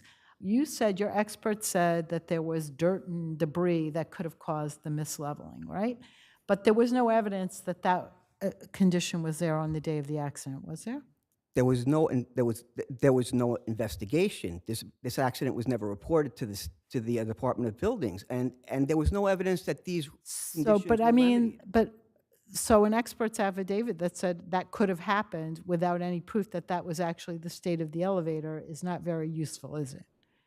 No, but his And also, your expert didn't dispute the plaintiff's, the defendant's, the testimony that the door wouldn't open if it was misleveled 5 or 6 inches, the way that your client testified, right? Did your expert say anything about that? he agrees that the door can't open over 3 inches. So if we believe your client, the only testimony that there was misleveling comes from your client. Your client says that it was 5 or 6 inches. So if that is true, then your expert disproves your client's case. The plaintiff testified that he briefly observed the mislevel. To hold him to an exact standard of 5 to 6 inches is not, I mean, he was on the floor. His is the only evidence that it misleveled at all. Everyone else said it didn't. Who's everybody else? The other worker who was with him said it didn't. Shalene White did not testify that the elevator did not mislevel. She testified that she could not tell if the elevator misleveled. 1875 to 1868, 1875 to 1876 of the record. So Ms. White testified that she delivered the mail, used the elevator once a week over a protracted period of time, right? She never observed, she never heard, she never experienced misleveling. That's one. And then you have, is it Sean Johnson, the elevator inspector and also mechanic, who, as my colleague was indicating, testified that if the elevator was 3 inches higher or lower than it should be, there's a magnet and a floor zone indicator that would not allow that elevator to go anywhere. This assumes that the plaintiff should be held to the standard of accurately describing the elevator mislevel. And Counsel, what notice would they have had with regard to this misleveling?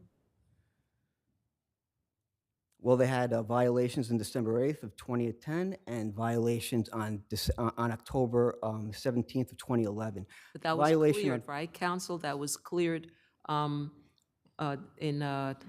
let's see, 2012, the annual inspection, no observation of any misleveling. Also, the industry standard is 3/8 of an inch. It's quite a small amount that you can deviate. So there was no indication prior to the accident. Well, the Cat 1 report from October 17th, 2011 states that the limit switch was not properly set, and there's no evidence that the limit switch was ever properly set after October 11th, 2011. Richard Kennedy states that an improper improperly set limit switch would cause an elevator to mislevel. Thank you, counsel.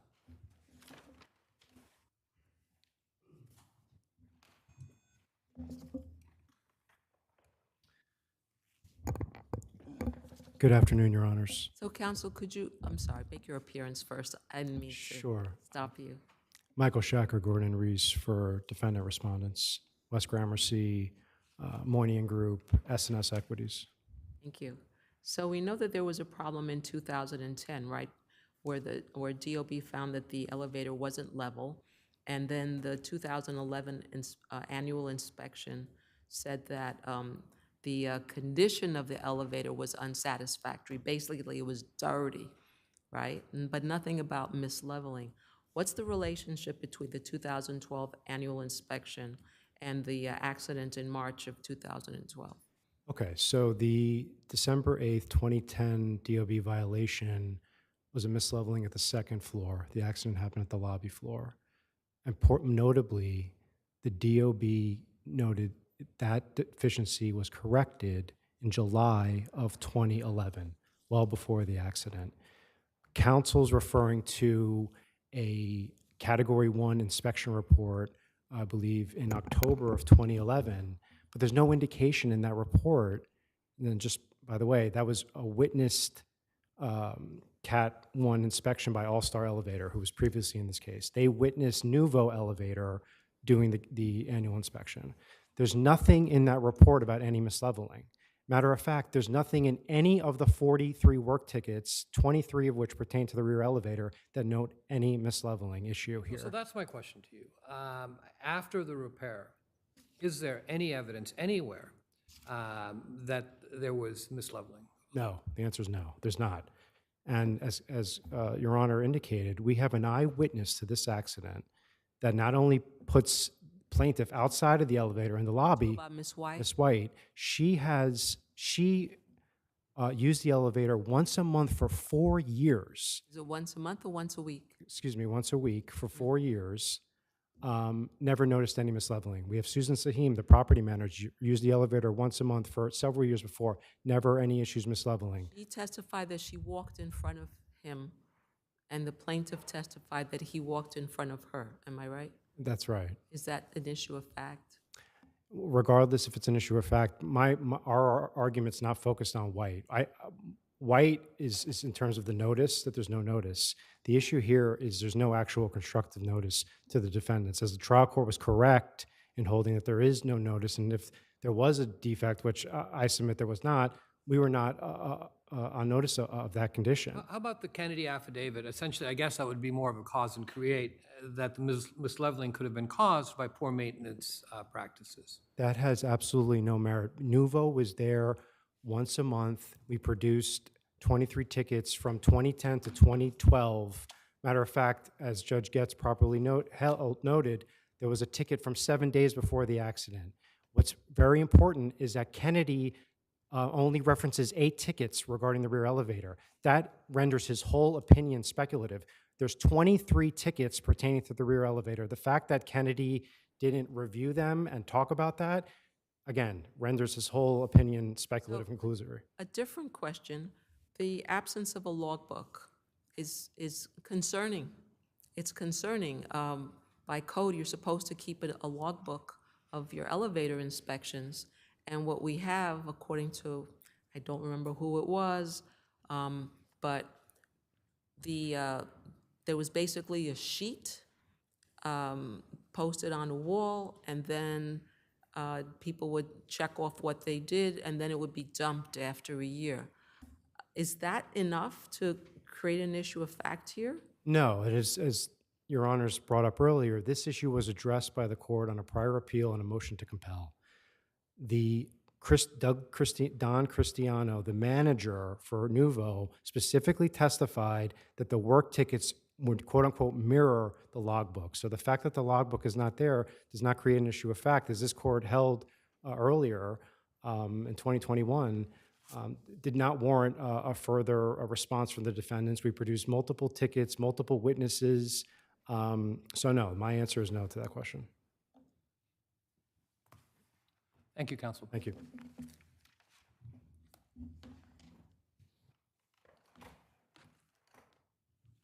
Good afternoon, Your Honor. It's, Andrew Klauber for Malaper, Prisco, and Klauber for Nouveau. I have nothing to add to this unless you have a question for me. So, Any questions, folks? We're good, thank you. thank you. Michael Hamilton, the elevator mechanic, who's the only person with actual knowledge in this case, testified that when he wrote preventative maintenance, he admitted that he had failed to inform the next mechanic exactly what he did. In addition, Michael Hamilton testified with regard to the maintenance log sheets. He testified at 1930 and 1933 of the record that he would routinely discard them. This created a clear lack of consistency with regard to the maintenance and quality control, which Mr. Kennedy pointed out in his affidavit, in violation of A17.1, subdivision H6. Donald Cristiano did not add anything to this. He admitted that these work tickets were vague, they were ambiguous, and 9 of the tickets failed to reference the elevator, including the one from March 20th, 2012, which the trial court referenced in its decision when it discounted Kennedy's expert opinion. That ticket didn't even refer to which elevator was installed. Sir, what I heard from your adversaries was that after the repair, that there was absolutely no evidence of misleveling of this elevator. Is that a factually incorrect statement? I mean, this elevator was certified for operation in 2009. His statement that Ms. White went 4 years to this building is misleading because it was certified in 2009 and it started misleveling in 2010. So, sir, again, after the repair was made, is there any evidence of misleveling in the record? I can't find any, but You couldn't find it?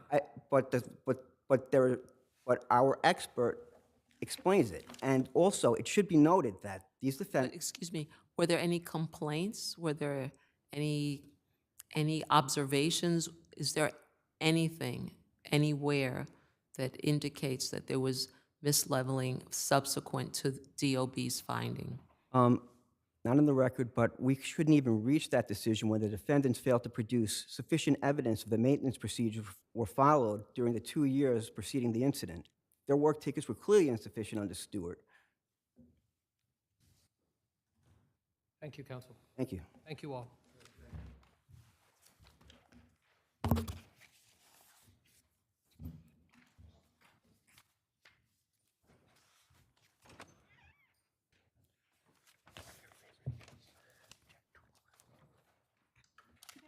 Where would you like me to sit on both a respondent? You can only sit in one place, so just pick a seat. Right next to your colleague right here. That's fine. Okay, so this is Jagdeep. Yes. Yeah, we call him Jagdeo, but whatever you'd like. Jagday? Jagdeo. Jagdeo. Yes. Fair enough. Good afternoon, Your Honors. Travis Wong for the plaintiff appellant. In this labor law action, it's respectfully submitted. Adjust the mic for your height, Of please. course, yes. That the Supreme Court erred in granting defendants' motion. First, I'd like to address the Novogratz defendants, and specifically Mrs. Novogratz. And so there's an issue of fact as to whether she exerted control over the... Okay, let's get start. into it. Okay, what evidence are you submitting? She testifies Yes. that she did not. Yes. All the defendants testify that she did not. Yes. So let's assume that we agree that they've made out their prima facie case. What evidence are you submitting to raise an issue of fact on that issue? So I think there's two things. First of all, plaintiff's testimony that she did exert control, that she was there on almost a daily basis. She testified that she... Plaintiff, sorry. Oh, plaintiff. Plaintiff testified that she was there on almost a daily basis, was having discussions with the supervisors that would affect how they would perform their work.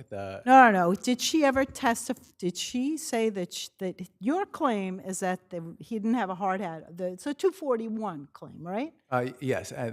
So what is it specifically that you are saying? Well, let's start with that. What are you saying that she directed them in connection with 241? So as far as a hard hat goes, there's plaintiff's testimony that she was the one who directed them not to wear hard hats. He testified that she said that to them? Plaintiff testified that, That yes. she said to him, So it said- don't wear a hard hat. Or that someone else told him that. Somebody else. Yeah, oh, yes, excuse Come on, me. let's be, so, and that's hearsay. So I would contend that that's not hearsay. Why would you contend that that's not hearsay? Because it is a statement that's, that statement's not, Are you using that statement to prove the fact that she directed or controlled the work? yes. So how could that not be for the truth of the matter asserted? It doesn't go to the truth of the matter asserted, it goes to instruction. I mean, it I goes don't to know, what does that even mean, instruction, as goes opposed to- to, you're saying she told them not to wear hard hats. Yes, and it goes to the effect on the listener, rather Well, than. I don't, what is the effect of the listener? You have to prove that she directed, not that they felt like anything. Regardless right? of whether or not she said specifically no hard hats, it is evidence that she directed the work. So let's talk about that for just 1 second. When you say it's the effect on the listener. So the listeners were two people, right? Who were supervisors, right? Yes. One was the project manager, Eric Hoffman, and the other was the superintendent for Tycon, Mr. Johnson, Greg Johnson. Yes. So us argue in the plaintiff posits that the statements by Ms. Cáceres were to them, but they have said at deposition and by affidavit that she didn't make the statement, and Mr. Who is it? Mr. I'm going to get his name wrong. Rangoon? Boudron? Badram. Folks, please. Thank you for the help. Thank you for the assistance. Mr. Badram said she didn't say it, and even if she had said it, I would never have followed those directives because I know what my obligations are with respect to safety devices. So as far as impact on the listener, which listener? Because the listeners who ostensibly heard it directly said not. So even in that instance, there is corroborating evidence that the policy changed once the Novogratz moved back to the house.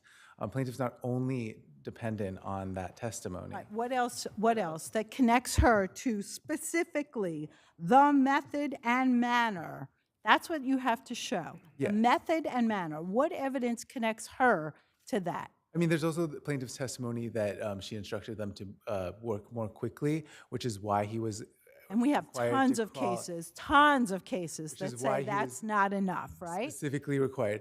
And again, I still beyond. Other than the hearsay statement and her statement, hurry up, let's go, what other competent evidence have you submitted? Just the mere fact that the hard hat policy changed immediately after. So let me address that. All right. The rule is, as you all know, that hearsay evidence can be considered in opposition to summary judgment, correct? Correct. And the rule goes on to say that it can be if there's other evidence in opposition. So that's really the operative question. What's the other evidence in opposition sufficient for you to go to trial? I mean, I would argue that plaintiff's direct testimony that she was there on a daily basis and did control the work, that she was speaking to his supervisors and they made changes to how they were performing their work, is sufficient and should be given every available inference. Even though, let me just say, even though we agree that there are plenty of cases that say that that's not enough. Her telling her, hurry up, get the work done, let's go. You're not saying that she directed them not to wear hard hats. I mean, I am saying that. That's what, right, but that's the hearsay statement. You're saying your other evidence is that she was telling them to hurry up, get the work done, work on this room instead of that room. But that has nothing to do with 241. That has to do with a general complaint about the speed of the work, correct? Correct, but I would argue, okay. I'll save my rest for rebuttal. Yes. Good afternoon, Justices. I'd like to take a step back. Counsel, make your appearance. Oh, I'm sorry. Linda Stark for the third-party defendant, respondent, appellant, Talcon, the general contractor. I want to take a step back. This accident occurred on Saturday, August 1st in 2009. This was an apartment belonging to people of means. The uncontroverted testimony from both the husband and wife, Novogratz Caceres, was that Ms. Novogratz, or Caceres, whichever name you want to call her by, departed for the Hamptons in mid-June. No self-respecting rich person is in Manhattan on a Saturday in August. So therefore, there is one case that is dispositive of this, that being, and even the plaintiff admits that he hadn't seen her on the premises for at least a week, even though she and her husband had testified that she had been gone since mid-June. There's one case that's dispositive on this one issue, and that's the First Department case of Wright versus Bedevian, and the owner's absence negates direction, supervision, and control. So by virtue of her not having been there, then she couldn't be directing and supervising and controlling. So really, all of this is out of context. She wasn't there at the time of the accident. She was not there at the time? And she hadn't been there for at least a week before. According to the plaintiff. According to the plaintiff. The plaintiff agrees. So she couldn't have, on that day, directed them to do or don't. Absolutely not, Your Honor. So the question I have for you is the same as I asked your adversary. The evidence, it seems to me, that one could argue is the policy not to wear, or her instruction, according to plaintiff, taking the evidence most favorable in light of plaintiff, who's opposing the motion, that there was that she instructed hard hats not being repaired. Isn't that the evidence? Isn't that evidence of that fact alone, because it was the lack of the hard hat allegedly which caused the injury-producing cause of the injury? Isn't that sufficient to defeat summary judgment? No, it's false. Because it's false. Why? Because as of April, the apartment was almost 90% completed, and there was no interior work being done whatsoever. Hard hats are only to protect you from overhead work, and the only work... Overhead work allegedly was being performed because something fell from a ladder, allegedly struck plaintiff. And it seems to me that the issue there is what the weight was of that clip, I think. Well, no, because the only we have plaintiff's testimony, but Mr. Hoffman also was there, and according to his daily records testified that they were nowhere near each other, and that there were two staircases, and that everything Mr. Jagdeep testified about... So you're saying the accident didn't occur the way it happened? Correct. No, but let me that's actually corroborated by all the medical records and all the other reports in the case. But let me just go back a second and say that the contractor said that it was their policy to stop wearing the hard hats after all of the work was done. It had nothing to do with, and all of the work was done, correct? They were doing punch list items within the house, and they were working on the outdoor terrace and penthouse. So the fact of no hard hats couldn't possibly, according to anybody, any competent evidence be attributed to her. Correct. Okay. One other thing. No. No. Thank you. Lights on.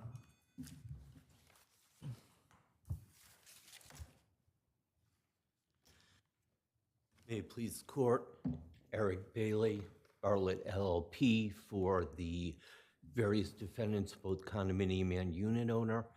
I believe that the court has addressed essentially all of the issues that need to be addressed. What I will say is that in addition to the fact that there is no admissible evidence beyond the hearsay. So then let me stop you again. Yes. This is whose motion for summary judgment? This was our motion for summary judgment. Plaintiff is opposing, and Yes. the law is you can oppose a motion for summary judgment with hearsay evidence, and the hearsay evidence is that the plaintiff was told by his supervisors that the wife instructed the workers not to wear their hard hats because the work was coming to an end and didn't want the finishes destroyed. Why is that issue with respect to whose policy it was, whether it was the company's policy or the instruction of the owner, not sufficient to go to trial? Your Honor, again, there has to be more than hearsay. There has to be admissible evidence, which there is. You're saying that there's no evidence here, because there is evidence of the fact that there were no hard hats or tools on the premises at this time. The issue is, who made that decision? That is true, Your Honor. However, in Caso versus Urban Builders Corp., this court held that an employee is obligated to follow the instructions given by his employer. And we have both Mr. Hoffman and Mr. Boudrum, who was, in essence, middle management on this job. Is it enough to show that there were no hard hats? Would that be enough to raise an issue of fact as to whether this woman directed the means and methods of, you'd have to have competent evidence of that fact, right? Right. Not just that What there were you no have hard hats, is but that she directed that there be no hard hats. Exactly, Your Honor. And What you other than that hearsay, is there anything else that would show that she directed, any competent evidence? The only thing that you have is that the employer either said it was necessary or told the plaintiff not to wear it. In either Or the wife instructed the employers to have the employees not wear hard hats. Why isn't that a viable option? Because, number one, that is pure hearsay. Right. And But we're on summary judgment. We're not at trial. I understand that. But beyond the fact that it is pure hearsay, the other issue is that the employer, Tycon, it's not demonstrated that they had any authority to speak on behalf of the Novogratz. So therefore, even if they said, Suki Caceres told us no more hard hats, it's inadmissible hearsay. Anything else? No. Thank you. Further, unless there's any more questions. Thank you, counsel. Thank you.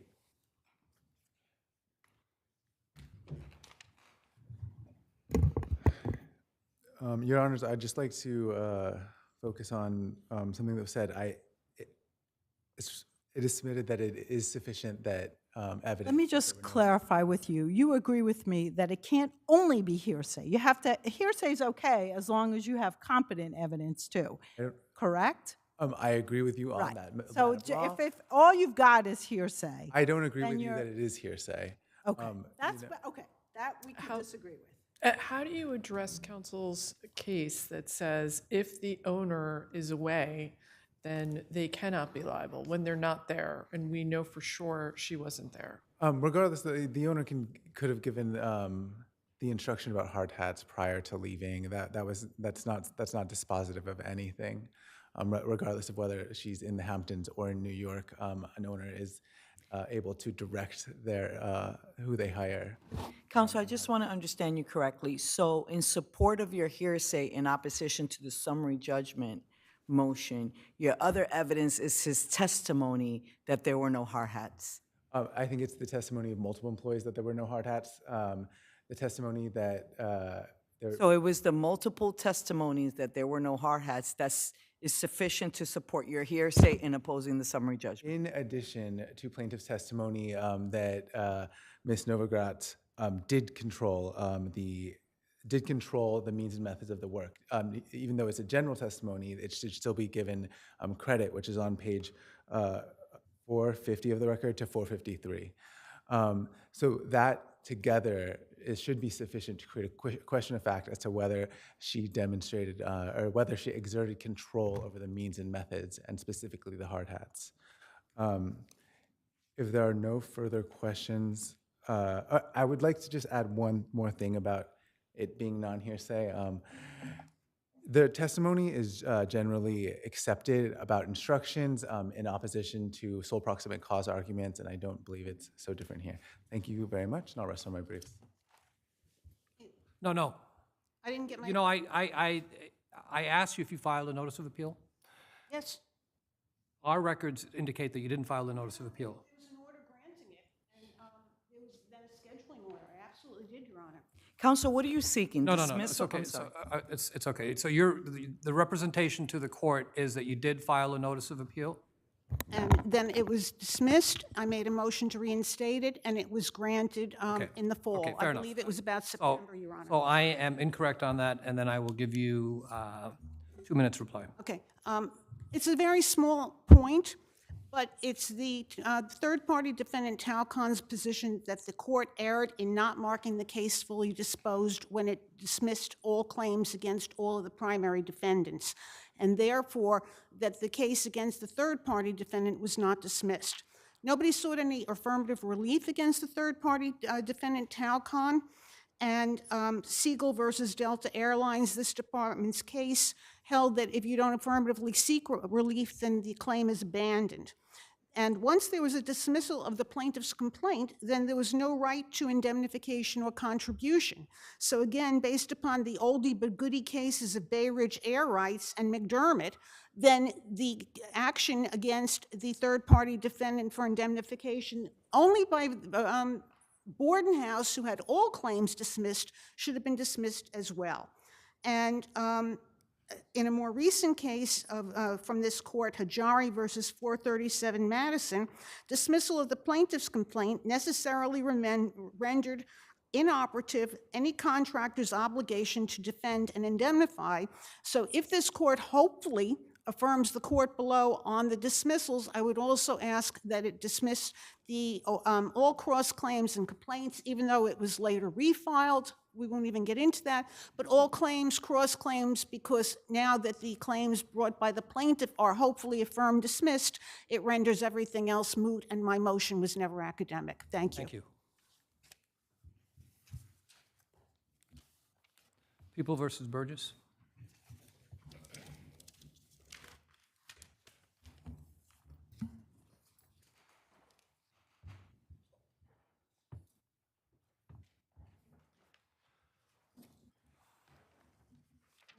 Good afternoon, Your Honors. May it please the court. Alexandra Ricks from the Office of the Appellate Defender for Junior Bergos.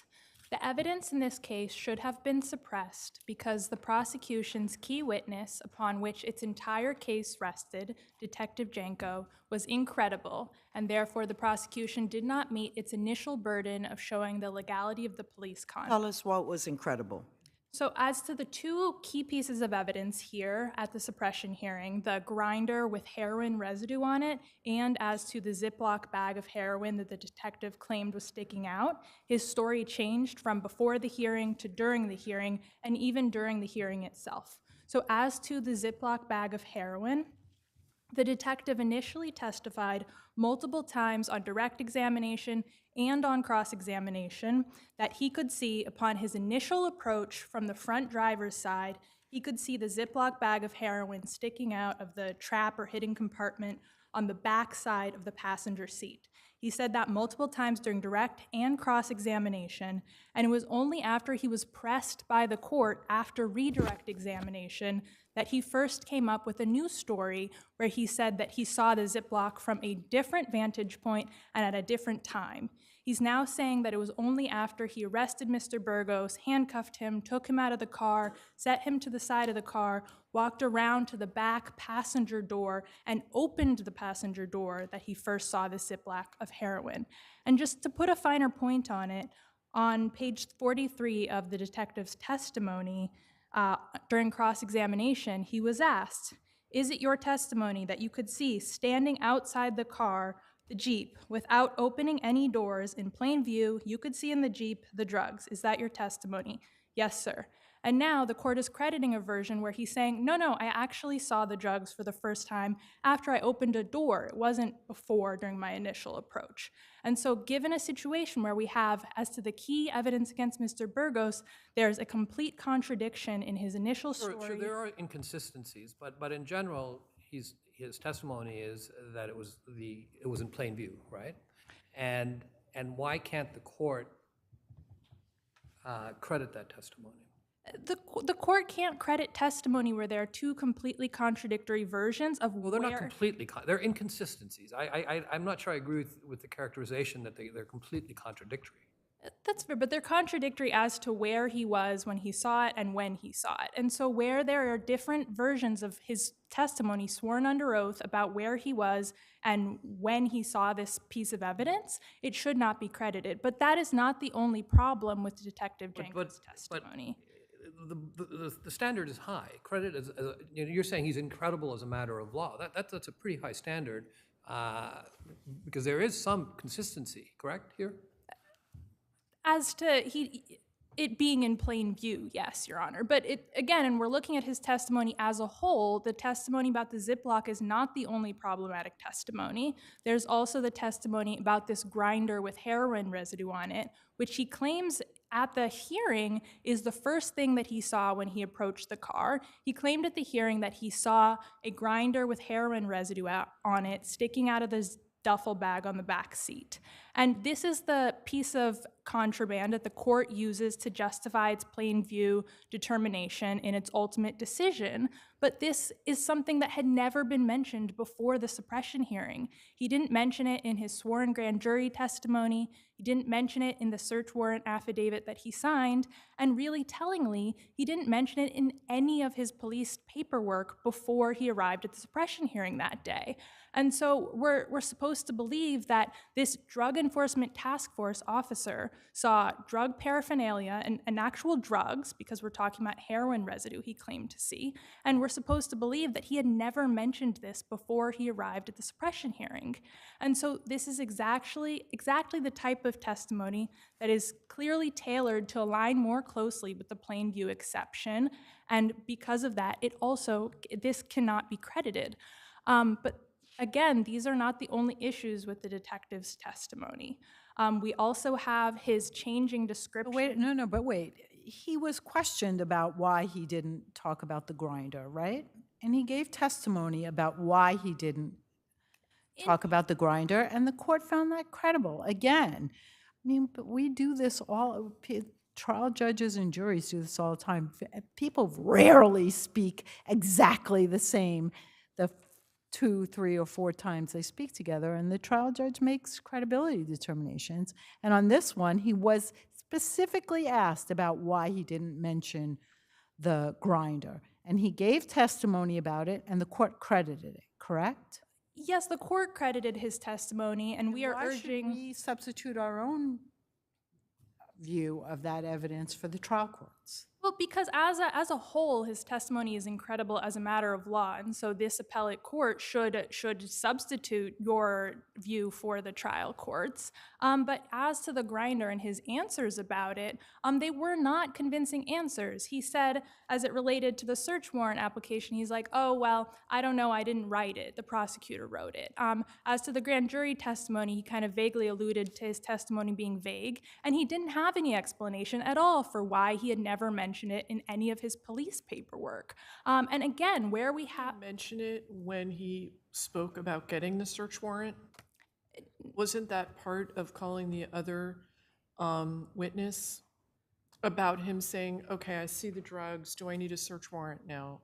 I believe Your Honor is referring to the testimony that came in through the prosecutor about the prior consistent statement, which we allege should not have been admitted. But that testimony, briefly, is not something that is at all corroborative of Janko's story here, because Janko is saying that he arrived and the trap with the heroin in it was already open. The testimony that came in through the prosecutor was about a phone call that he made 30 to 40 minutes later. And there's no dispute that the trap was open eventually. We know that the prosecution's version was that it was open when Janko arrived. The defense's version is that he pried it open after he arrived. But there's no dispute that 20, 30, 40 minutes later, when that phone call was made, that the trap was open. And so that's not corroborative at all of his testimony. Thank you, counsel. Thank you.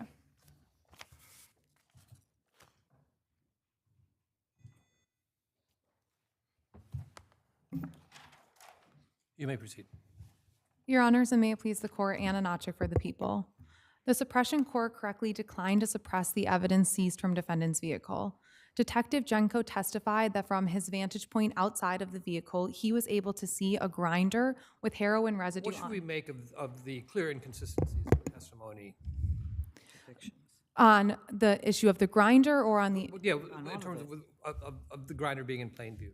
Well, there wasn't inconsistencies on the fact that the grinder was in plain view at the suppression hearing. It was omitted from prior documents, but the detective explained why it was omitted from those documents. He explained that his grand jury testimony was just a short summary of what happened, but the hearing was much more detailed. He also explained that the search warrant was also a shorter summary and it wasn't prepared by him. The judge below credited that testimony, and the judge below ultimately credited all of his testimony, including the Yeah, but what about the discrepancy about when he saw and what he saw? Well, Your Honor, it's our position that that's actually not inconsistent. It's just unclear throughout the direct and cross-examination of when exactly he saw the drugs. But the judge then clarified that testimony. The judge explained, or the judge asked him, when were you able to see the drugs? And through the judge's questioning, it was very clear that he did not see the drugs until after he opened the car door. And notably, it is irrelevant to the determination of whether he was actually able to go in the car. All that mattered was that he had seen the grinder on the back seat. The fact of when he had later seen the drugs was irrelevant to the determination of whether the evidence should actually be suppressed. Once he saw the Because once he saw the drugs, then he had the right to open up the car door and go in. Correct, Your Honor. As soon as he saw the grinder with the heroin residue on it in the back seat, he was able to open the door, and at that point, the drugs were viewable through. The drugs could be seen in the trap. I'm happy to address the other points, but unless Your Honors have any further questions, we ask that you affirm. What about the so-called expert?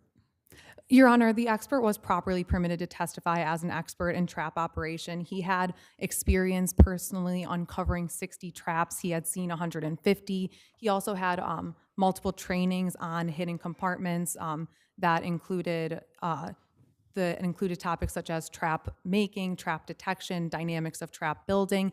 That all rendered him uniquely qualified to testify as to whether the trap had been pried open. And if there are no further questions, we ask that you affirm. Thank you. Thank you. Briefly to the question of whether what he said about the drugs is irrelevant, it's not irrelevant because, one, it goes to his overall credibility. It shows that he is the type of witness who will say one thing and then a minute later say something completely contradictory. But it's the premise that the drugs were in plain view in the grinder, that is consistent. So it's hard for me to see how we go to say the entire testimony is incredible as a matter of law, because there was some ambiguity or inconsistency in terms of when and how, when he approached the vehicle, what he saw. Well, Your Honor, respectfully, it wasn't ambiguous, his testimony. He testified multiple times. If you look to pages 20, 25 of the suppression hearing transcript, I mean, on page 25, he's asked by the prosecutor, just so the record is clear, what were the items that were plainly visible from your approach through the window? And he lists a couple of items, including the bag of what looked to be the brown substance heroin. And so he's changing his testimony as to key details of this encounter, but also as to the relevancy of his testimony about the drugs. The grinder was the initial basis of the court's plain view decision, but even if he was allowed to open the back passenger door to retrieve the grinder, we then have to believe him that the trap was actually open at that point for the drugs in question to also be covered by the plain view exception. But then also, I would like to emphasize that these are not the only issues with Janko's testimony. We also have his changing description between the grand jury and the suppression hearing of what the heroin actually looked like. At the grand jury hearing, he says that it was in separate Ziploc bags, 6 inches by 6 inches. And then at the suppression hearing, he's just like, no, it wasn't in separate bags, with no explanation given. We also have the gaps in the video that he retrieved, where he says that there might be gaps in the key moment where he supposedly surprised Mr. Bergos because the video might have been motion censored. But we can see that he would have had to walk through the frame to arrive at Mr. Bergos's car. And we also have his track record of disregarding Fourth Amendment rights. And so looking at all of that together, his testimony was incredible as a matter of law, and the evidence must be suppressed. Thank you. Thank you, counsel. Thank you both. Krimi versus Corey.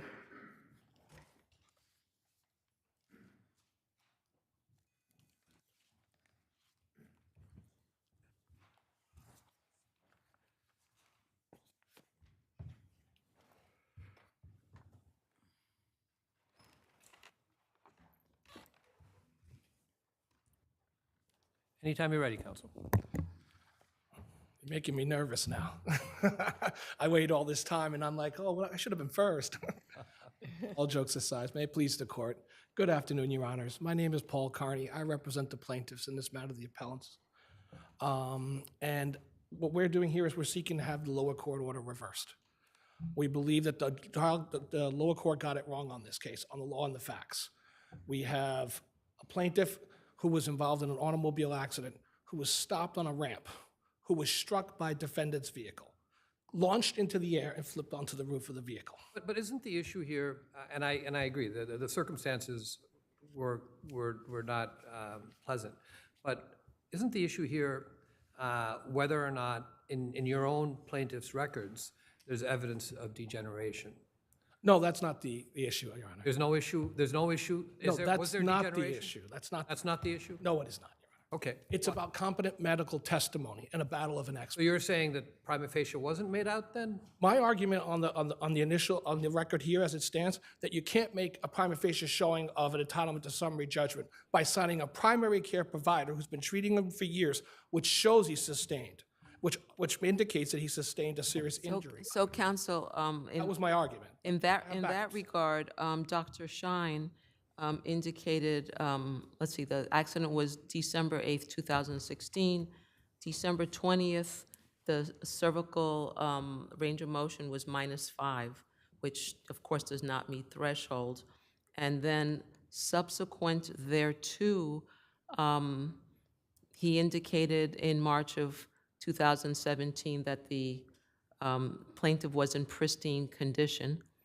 There was a finding of no restriction of range of motion in March of 2017, no myelopathy. There were findings of degenerative disease, and usually you see degenerative disease as the highlight of any defense doctor's report, but here it's different. It's the the plaintiff's own records, right? It's going to say that in every single record you'll see from a 48-year-old man, But a woman, anybody. The treating physician says -5. I'm sorry? The treating physician said -5, and the treating physician said no issues with range of motion. And the cervical surgery, the neck is the locus of the surgery, right? Yes, it's a two-level fusion of the neck. Yeah. I think what you're ignoring is the myelopathy diagnosis that occurs, which basically from trauma that occurs as a result of being flipped over in the vehicle, which over time. So you're saying it's trauma-induced? Absolutely. Did your, it was Dr. Benatar, I think, right? That was Dr. Did Benatar. Benatar say that it was trauma-induced? He did, and so did Dr. Shine, who recommended the surgery early on, and he only waited because he was waiting as much as he could to deal through the pain. Can we rely on the findings of Dr. Benatar if he saw him in 2023, several years post-accident for the first time? As my papers indicate, if you can't rely on my doctor, you can't rely on theirs. 6 years apart, same doctors. Is it the other side? Well, it's Dr. Shine versus Dr. Benatar. Dr. Shine also indicated myelopathy, trauma-induced, and recommended a two-level fusion of the spine. The plaintiff, Nicola Krimick, was noticeably upset by the idea and wanted to hold off, and that's also in the records. You'll see that as well. He held off as long as he could in order to have the surgery. He didn't want to have it. And he would never have had it but for the absolute need to do it. And I think the court is not appreciating, because I haven't heard anything yet, so I don't want to put words in your mouth. There's no prior treatment to the neck. None whatsoever. He had been a union painter employed at the school for numerous years. And when he went back to work, never returned as a union painter. He had to be a cleaner, and now runs the risk of being unemployed at any moment a new administration comes in. But that could have easily just as happened from degeneration as the accident, right? In theory, I cannot. Yes. Listen, So, you know, yes, I'm an intellectually honest human being. Yeah, In you theory, can yes, have a but that's a big degenerative back coincidence. issue and not be able to perform. Your Honor, Right? intellectually correct, 100%, but that's not the way the facts could be looked in the most favorable to the plaintiff. That's if you look in the light most favorable to the defense. And this is their motion too. So if you're gonna rule in their favor, you have to look at my side too. And you can't just say, oh, I'm gonna shine a light on their great side and put a bleak light on mine. So I would suggest to the court to look at it a Okay, little so different. let me, It's a motion for did summary Dr. Shine address The degeneration and why this wasn't caused by degeneration in any of the medical records? Any more than the defense doctors. I'm do. asking you. No, you're asking, I'm answering. And the question and the answer is, did Dr. Shine do that? Yes, when he confirmed it was myelopathy that needed to be treated via a surgery. Myelopathy is not a pre-existing condition. That's something that occurs. Except Dr. Shine noted the degeneration, correct? Every doctor, if they're going to be ever honest, I'm with the world, has to- asking you, yes. I'm not asking you about every doctor. I'm asking you about Dr. Shine. Dr. Shine will reference Yes, degeneration okay. because it's absolutely in every single MRI report of every single one cervical spine. I will including tell mine. you it's not in my MRI, is so in there mine. you go. Your Honor, I bet you if I get a good neuroradiologist, he will find it or she will find Okay, thank you, counsel. it. Guaranteed.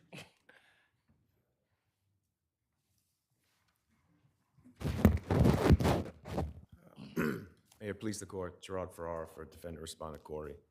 My apologies, Your Honor. My children seem to find every germ possible in school that they love to surprise me with. So this is a case that arguably puts the threshold law in the spotlight. Right? We've dwindled it down to the point where it almost has no teeth. For every plaintiff. So let's sort of deal with the issues, and the issue is degeneration. What's your view of the evidence? Did Dr. Benatar opine that this was trauma-induced? I would posit, based on the litany of this own department's cases, that Dr. Benatar can't opine. He's a physician who's non-treating. He hasn't seen the plaintiff until 7 years after the accident. Doesn't that go to the weight, though? No, it does not. The point is, if plaintiff argues that Dr. Shine somehow made a causally related argument, then why is Dr. Shine's records not before the court? There is not a single contemporaneous record before the court. Right, so Dr. Shine's records aren't in, and Dr. Shine didn't submit an affidavit, correct? Nothing. And did Dr. Benatar say anything about why there was only 5%? Was there any explanation No, by Dr. Benatar? doesn't address why there's 5% about- immediately after the accident. Right. Doesn't address why there's 0 restrictions 3 months after the Right. accident. It just finds these drastically increased. Doesn't, right, and those two things would need to be addressed to, 1,000%, Your Honor. Between the degeneration, which I would also argue that defense experts specifically note, in addition to the degeneration, the fact that he's a painter doing this for the entirety of his career is a neck wear and tear use injury. So you have degeneration, you have wear and tear, you have no contemporaneous records before the court to establish any type of causation. The sole report offered is the report of a non-treating physician who sees the plaintiff 7 years after the accident, some 4 years after he ceases treating completely. What you have here is a plaintiff who undergoes not 12 to 15 months, not 12 to 15 weeks, 12 to 15 total sessions of physical therapy, and then stops treating. Files a lawsuit, so of course he goes to Dr. Shine every couple of months. no, but which let me is a just, checkup. He said he let's- stopped yeah. treating because it wasn't working. It wasn't stopping the pain. Didn't he say that? Whether he did or didn't, that does, the fact of the matter is his self-serving subjective opinion isn't sufficient before the court. There's no medical evidence to corroborate any of the damages or the injuries that he's trying to causally relate to the accident. Did Dr. Benatar address why this wasn't all attributable, other than to say it wasn't? Did Dr. Benatar address why it wasn't, the injury wasn't attributable to degeneration? No, and I would posit if the court searches the record, you'll see he submits literally a 3-page narrative that's just almost boilerplate with some restrictions that, again, failed to address why none of those restrictions were found contemporaneous to the accident by his own treating physician. Counsel, to what extent do Dr. Shine's records, well, are they before us? No, that's the problem. So we can't say that, for example, treatment was affected and or effectuated, and the plaintiff received epidural injections each time that he saw Dr. Shine. We don't have that. Nothing. In fact, the only thing before the court is the plaintiff gets into an accident, or should, obviously, he's claiming his testimony that he had this, and this. The only thing plaintiff puts in his opposition, despite the fact that we put in an orthopedist, a neuroradiologist, the plaintiff's testimonial accusations and admissions that his own bill of particulars claims he just missed 10 days of work.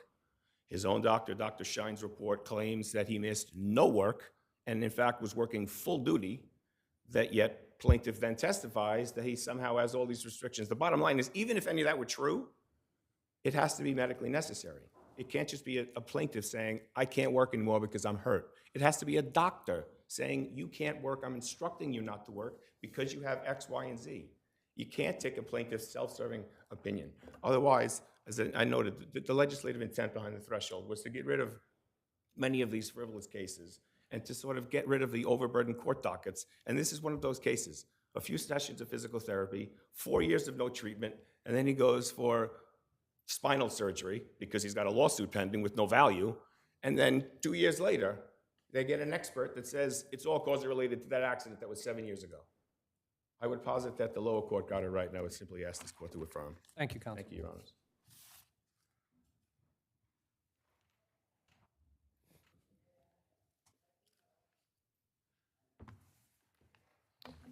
Good afternoon, Your Honors. Ann O'Brien from Carmen Callahan. I would ask you Yes. not to say the same thing over again. So Oh, okay, yes. thank you. Unless the court has any questions regarding the threshold injury, I just briefly wanted to address the liability portion in the sense that the plaintiff cross-moved below for summary judgment on liability, and the lower court found the issue moot. However, the plaintiff's brief does go into some detail regarding liability and asks this court to grant him summary judgment on appeal. And on this point, again, the lower court found the issue is moot. Should the court decide to look at it, I just wanted to point out Mr. Roman's testimony. It's basically at the record 462 to 467, which he submitted in opposition to the plaintiff's motion.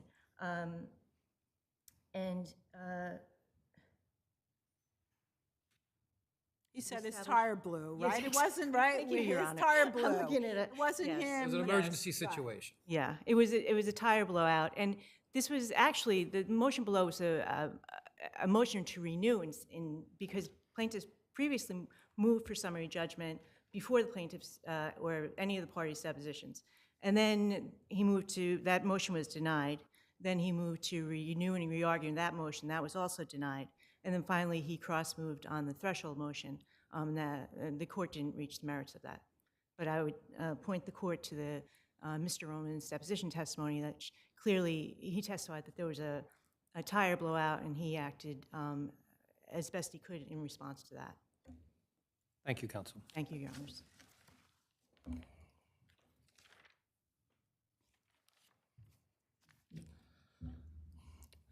Your Honors, as I'm hearing a lot of different things, I'll just try to address it very quickly. A tire blowout is not an emergency situation under the case law, not of your own making. Two-prong, not one. That's when you look to the tire and say, what have you done to maintain your vehicle and how are you running it? If you don't change a tire for 60,000 miles, which is potential given the testimony of having it for up to 6 years or potentially 10,000 miles, you have potentially a tire with 60,000 miles on it. If it blew, what a shocker. We both know that anyone here can pretty much Is that part of the record? Tires don't last that long. Is that part of the record? That Yes. Mr. Corey, the defendant Corey testified he had the vehicle from 4 to 6 years and it was driven from 5 to 10,000 miles a year, which means that tire that blew had up to 60,000 miles by his own admission. Or as little as 30,000. Or as little, 30 is, take a look at the tire. 30,000 miles on one tire is a long time, especially over 6 years. You're looking at 6 years in the Northeast with our weather conditions. Did you put in an expert that said that 30? Don't need one. Tire specs are tire specs. Tires 6 years old, driven for 30,000 miles, that's not good. That's not good at all. It's not, in fact, that no one ever looked at it, they could never tell you if it was bald or not, that's a bad thing. Now, as we look to the doctors, if you look at the myelopathy, I think we're missing it here. Dr. Shine... Let's agree, you didn't put in any of Dr. Shine's records. Dr. Shine's records are in every single one of the reports. I don't have his records in, no, but I have his records analyzed by each of the experts. Their experts couldn't come to anything without looking at those records, and if you look in it, it's in their reports. I'm just asking you, did you put in any of the actual There are some, but I don't want to be tongue-in-cheek with you, Your Honor. There are some in the record, but the problem is they came in with plaintiff's affidavit, and they have a good argument to argue, which they do argue, that those records are not admissible because you're bootstrapping them in. So I'm going to be upfront about that. I'm not going to mislead this court by any stretch. The problem with that argument, and I think you can look at the records as a court, because you can read those records yourself by going, wait a minute, these records are explicitly referenced by the defense experts as well as the plaintiff experts, which essentially authenticates the records exist, and these are the records dated and timed. Thank you, counsel. Thank you all. Thank you, Your Honors. Thank you very much for your time.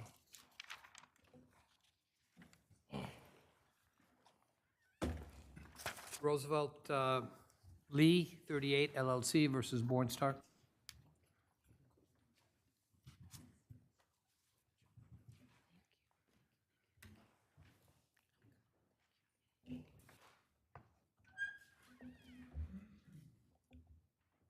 May it please the court. Good afternoon. My name is Kevin Nab, an attorney with Smith, Carode, Wanham Parikh, attorneys for the plaintiff appellant. The lower court erred in dismissing this action against defendant respondent Hannah Hong. The lower court in its decision noted in the record that there was a personal guarantee, and yet decided to dismiss the action as to defendant respondent Hong based on the fact that the complaint failed to state a cause of action against her. Well, were any arguments advanced by your client on the guarantee? No, Your Honor, there weren't. It wasn't argued in the And complaint. Didn't the defendant move to dismiss as well as for summary judgment? So under those circumstances, couldn't the court search the record and make that determination? That's my point. The court didn't search the record. The court just based a decision to dismiss against Hannah Hong on the four corners of the complaint, and that was the incorrect standard to use. Did you make a motion to amend the complaint? No, Your Honor. The motion to dismiss based on the fact that it wasn't in the complaint wasn't done until the reply to the cross motion for the summary judgment. Thank you. Is that it? Okay, thank you.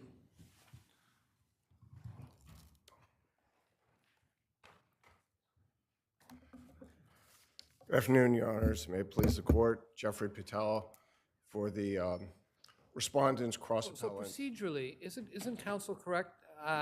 You did not advance the argument that the court relied on.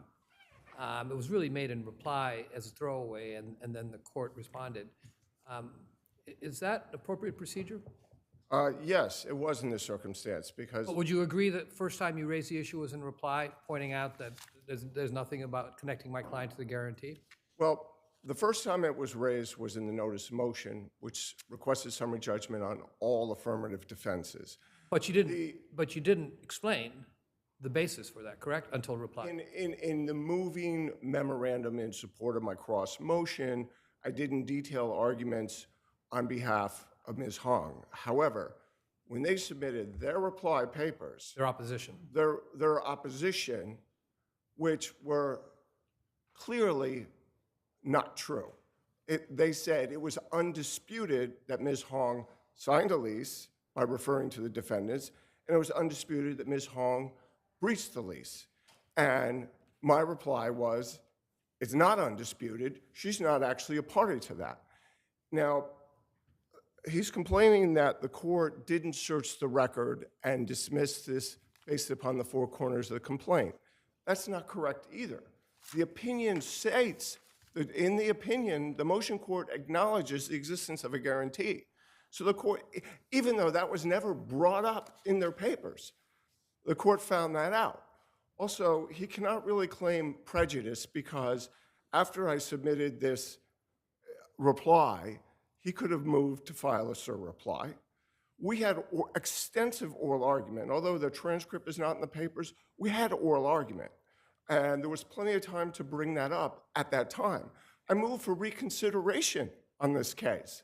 He could have brought it up then. So this is not unfair surprise and unfair prejudice. So the court got it half right, and that's why I filed the cross appeal. The half right is obviously what I've been talking about now. With the time left, I'd like to just briefly touch on why I contend the court got it half wrong. I moved for summary judgment for the failure to state a claim as to the corporate defendant, Bornstar. And part of that was because the complaint was bare bones. It just said on a particular date, Bornstar breached the complaint. In their moving papers, they said there were 3 breaches. One breach occurred 2 years earlier, which was the subject of a summary proceeding in housing court, which was settled. So that breach can now not be the breach in the complaint because it's res judicata. The second breach, they said, was a breach of that settlement agreement, which was a separate agreement. The third breach they claimed a rent default, but in my papers, I've done a detailed accounting which shows that based upon the language in the settlement agreement, all rent was paid up at the date of removal. Incidentally, did you file a cross appeal in this case? I'm sorry, I didn't Did you hear. file a cross appeal? Yes. You did? Okay. Anything else? That's it. Thank you very much. Thank you both. Thank Stay you, Your warm. Honors. Thank you, Your Honor.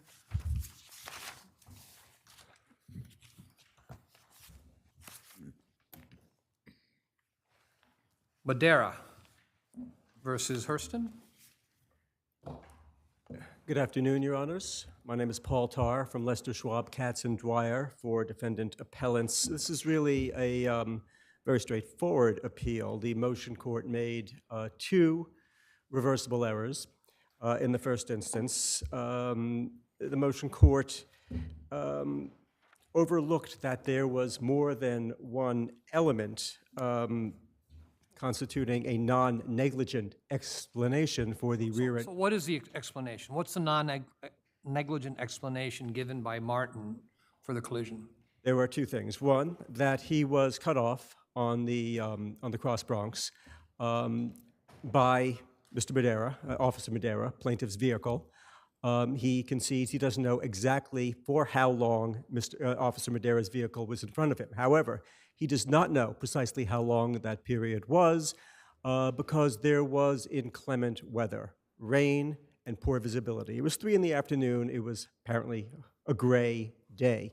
The appellate division precedents are fairly clear that as a general matter, when there is just a short stop or a cutoff, and that is followed by a rear-end collision, the following vehicle is presumably negligent. That is not the case. However, that presumption is not nearly so strong when there is evidence of a short stop and a cutoff and some other reasonable explanation. And that second, that other factor here is the inclement weather, which affected visibility. It is not clear from the motion court's decision that they considered this at all. Now, in the factual portion of the motion court's decision, there is a broad summary of Mr. Martin's affidavit, which does mention poor visibility. However, the 2 or 3 appellate division cases that the motion court relied on just speak to the general standard of the presumption of negligence that attaches to the following vehicle in the rear-end collision. None of those cases have an additional factor that warrants an appellate court's consideration, such as inclement weather. None of them resemble this case factually. So, counsel, there's an allegation that's pretty serious that a bribe was offered, that the driver showed his badge and said, if you pay me $2,500, this will go away, pretty much. Was there a police report here? There is no police report. There is just the online traffic report. That's my understanding. If there was a police report, it would be in the record. There was not. Because is it the testimony that there were 2 calls made to 911 that said nobody's going to be sent there unless somebody's injured, and then subsequently the defendant made a call and indicated that his passenger was injured. So, normally that would be, well, in an accident report by an ambulance, but there's no police report and there's no ambulance report, right? There is no police report or ambulance report in the record. There is just my witness's, Mr. Martin's, testimony to that effect. That, however, Justice, goes to the second issue on which there is a basis for reversal. There was no reply motion, reply affirmation in this case. Something of that magnitude you think would have elicited a reply and a reply affidavit or affirmation from a police officer. There is nothing. My adversary, in his respondent's brief, argues very strongly, very strenuously, that Mr. Martin's allegations about Officer Madera's behavior are scurrilous. I think he calls them at one point defamatory. That is fair. It's strenuous, vigorous advocacy.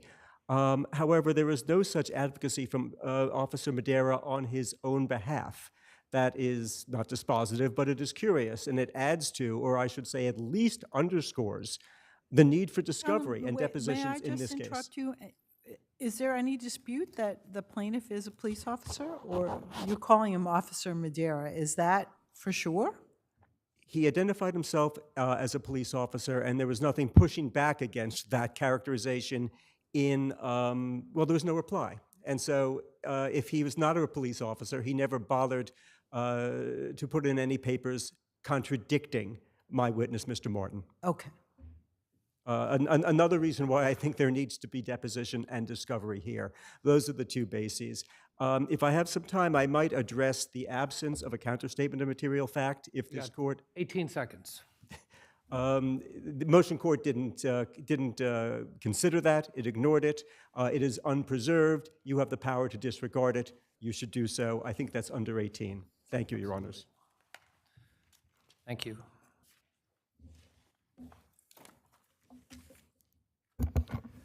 Good afternoon, Your Honors. James Ford from the offices of Omrani and Taub on behalf of the plaintiff, Mr. Madera, not Officer Madera.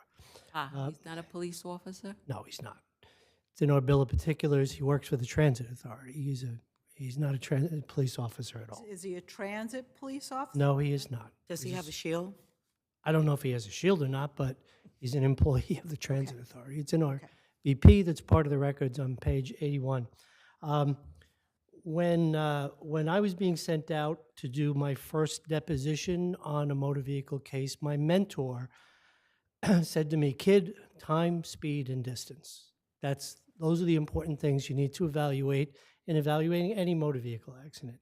If you look at the opposition that was submitted by the defendants to this motion for summary judgment, the sum total of the defendant driver's description of the accident is on page 87 of the record. It's 9 lines. He says, at the time and place of the incident, it was raining. Not unusual. He's a professional tractor-trailer driver.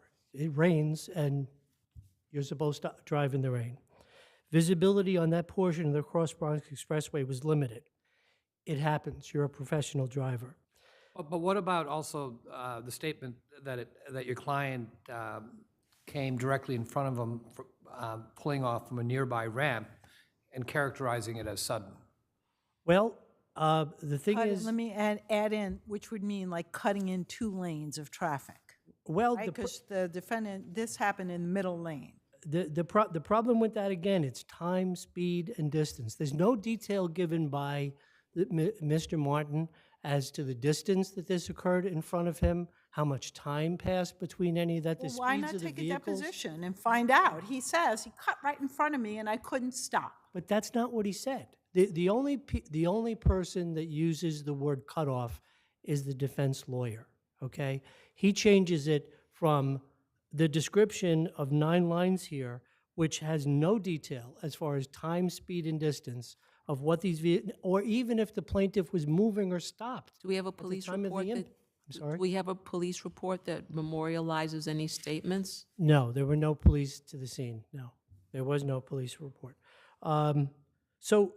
So that, and even then, as far as the time, speed, and distance being completely missing from Mr. Martin's entire description of the accident, by the time we get to the reply brief, all of a sudden now, there are 17 references, I counted them, that the plaintiff stopped short in front of him. Mr. Martin never said that. The defense attorney said that.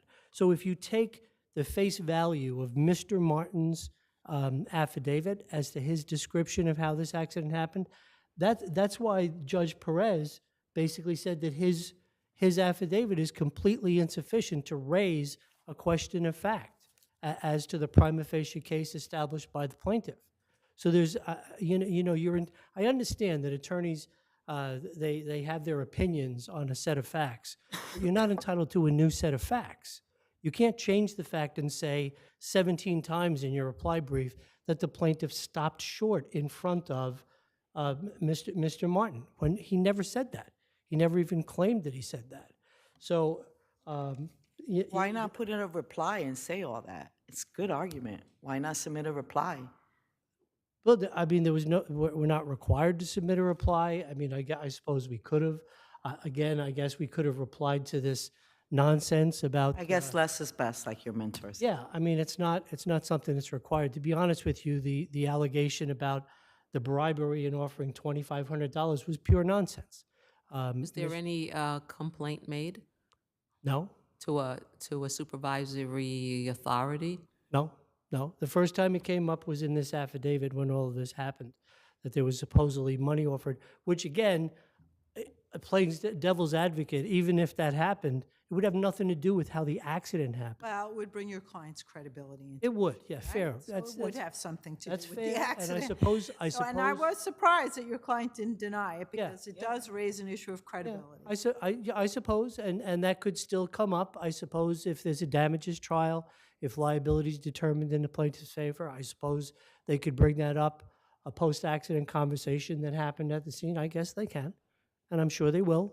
But it has nothing to do with how this accident happened and the fact that the defendants did not meet their burden of coming forward with enough competent proof in admissible form to show that there's any triable question. The fact that this was a hit in the rear by a professional driver who wasn't paying attention to what he was doing.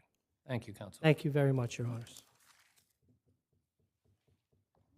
Your Honors, I won't need much more than 18 seconds. The matters of time and speed and distance would be clearer, I submit, to this court and to the council here, if there had been reply papers with a reply affidavit from... Why didn't your client say more than what your client said, which was basically, couldn't see, he cut right in front of me, or he came in quickly into 2 lanes, and I can't tell you how long he was in front of me? Well, it's not in the appellate record, but the short of it, I think, is that Mr. Martin is a trucker who lives very far away, who is very hard to reach by telephone, and is not a loquacious man. Okay. Not a man of words, as I'm, not in the record, so as I'm afraid I am. Another thing that might be useful, in addition to clarifying time and speed and distance, is plaintiff Madera's professional status and the nature of his driving, and whether his maneuver in front of Mr. Martin does, in fact, in sum and substance, constitute a cutoff. All reasons why this case, Your Honors, cries out for discovery and deposition. I thank you. Thank you, counsel. Thank you both. People versus Gonzalez.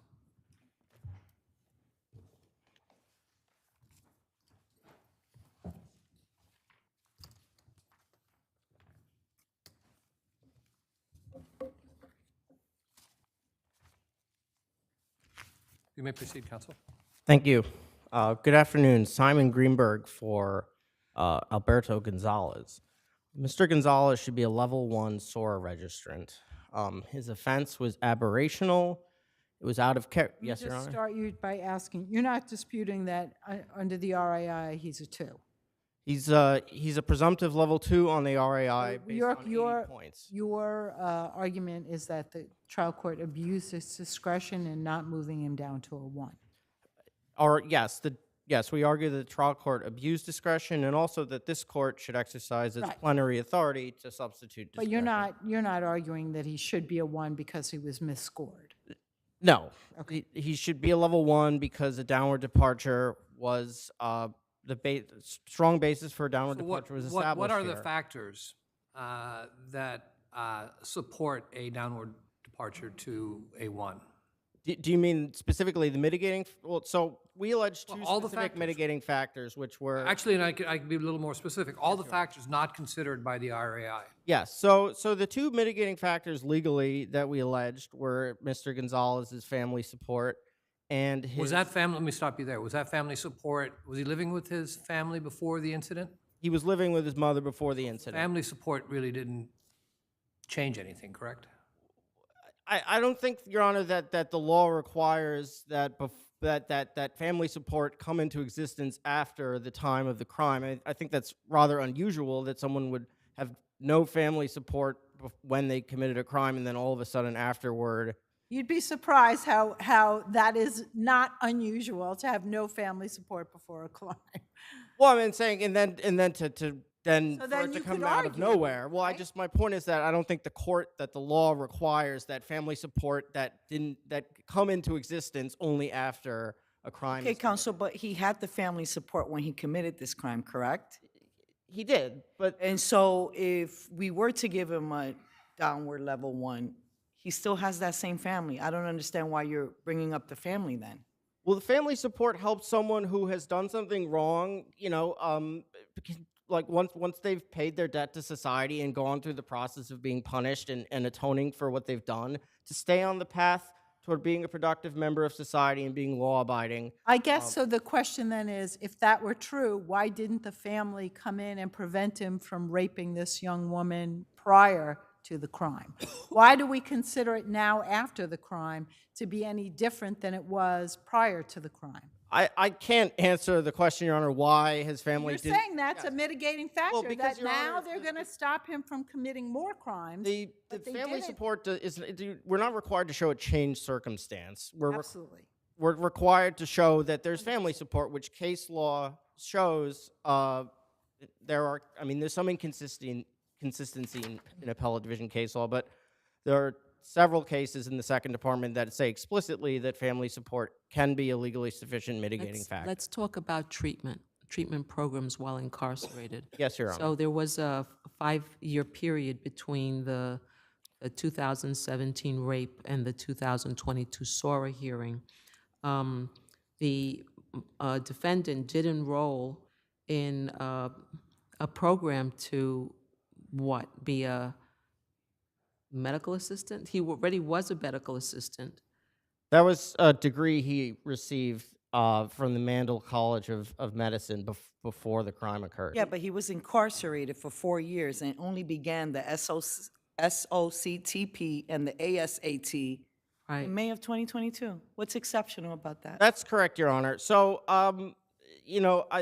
we cited in our reply brief case law from the Third Department, which acknowledged that in docs, it's quite common for people to start treatment programs near the end of their incarceration. Here, Mr. Gonzalez received a statutory minimum sentence of 5 years, and he in fact completed SOCTP before he was released. He was in the program at the time of the hearing, and he completed it before he was released.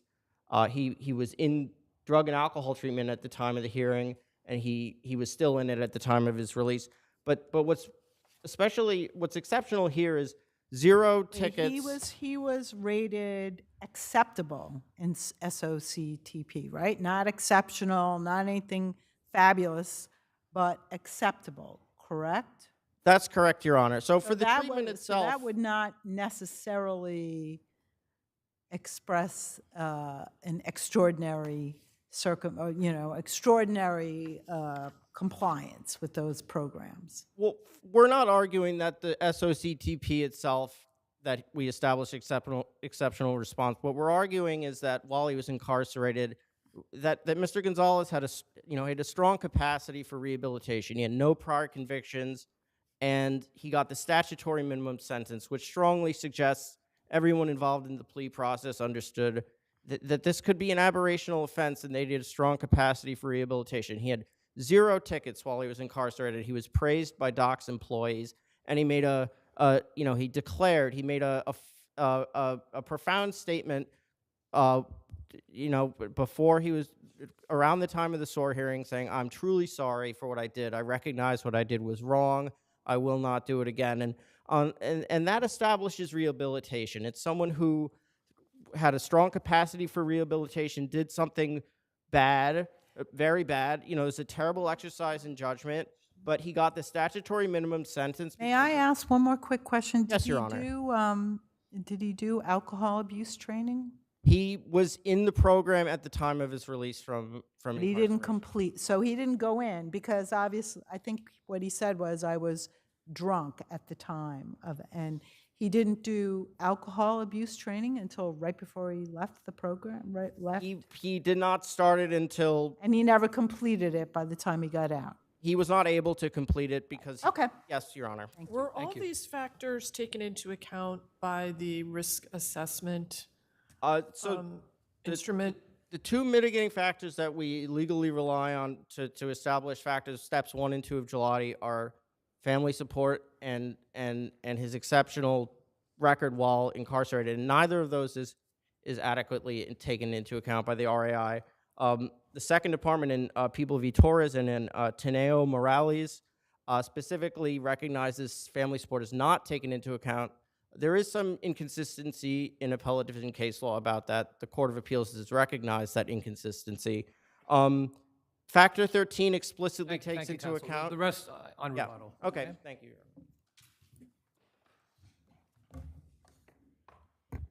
Good afternoon, Your Honors. Andrew Lozides appearing for the people, and may it please the court. Your Honors, this defendant, let's not forget that, first of all, this defendant raped a woman while she was asleep at a party. The victim woke up to the defendant quite... That's why he got a 2, right? That's, yes.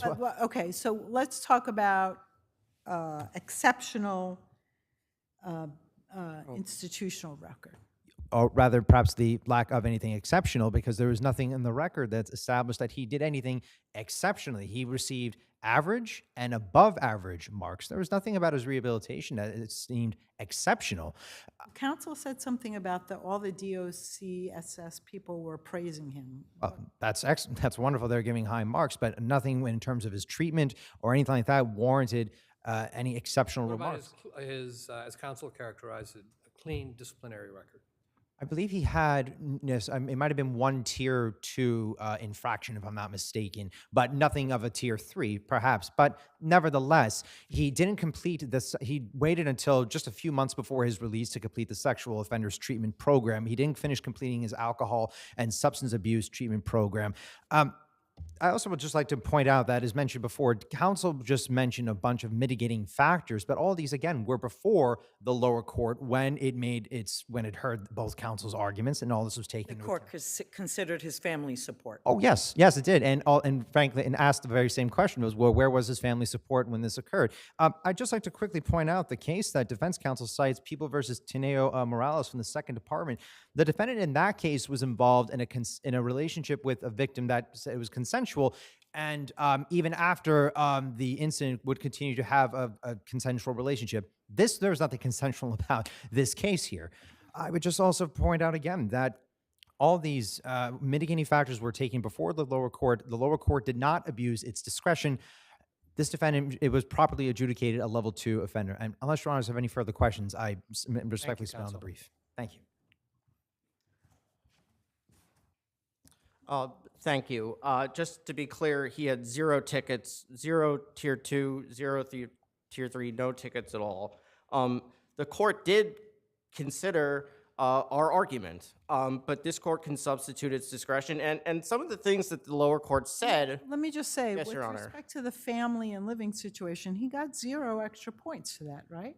So that was taken into account in the initial RAI. And is there anything over and above that, the fact that he got 0, is there anything extraordinary that would make that assume that getting 0 points for living and employment situation was not? Well, I don't think the 0 points doesn't reflect that RAI took into account family support, because living and employment situation is not family support. Those are different things. He had between 10 and 15 Well, isn't people. that what you're arguing? He's living with his mother, he's got a stable home. It's Isn't that that, all of and he what also you're had, arguing? he had, between 10 and 15 people came to the hearing to show their support for him. They heard exactly, what he did. They knew about the crime and his status as a SORA registrant, and they showed up to support him. These are people who are important in his life. These are all good things. Don't think Yes. that we're you know, disparaging family support post-release. It's the question of the risk that's posed by the release to the community at large, which is a different concern. I understand that, Your Honor. But I think that the case law in the appellate division, although, as I've said a few times, there is some inconsistency, does provide that family support is a legally recognized mitigating factor. One last thing I wanted to touch on is that the lower court did obviously hear our arguments. Some of the things the lower court said in denying our application were ridiculous. I mean, saying he didn't have a job lined up for his post-release life at the time of the SORA hearing. That's not a reason to deny a downward departure. He was 2 months away from being released, and his reviews in docs said he was an employable person. So the judge's nitpicking that he hadn't somehow found someone to hire him 2 months before his release from prison shows, I think, an inclination to deny the application, regardless of its merits, which is an abuse of discretion. Thank you. Thank you both. Thank you.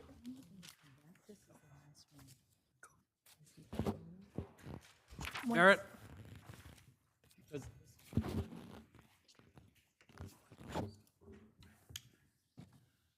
Judge Scarpula is recused on this matter, folks.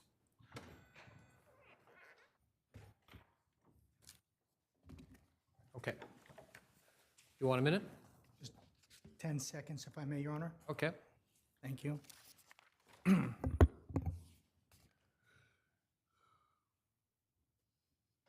Ready? Yes, thank you. Good afternoon, Your Honors. My name is Joshua Annenberg. I'm appellate counsel for the plaintiff appellant Barrett.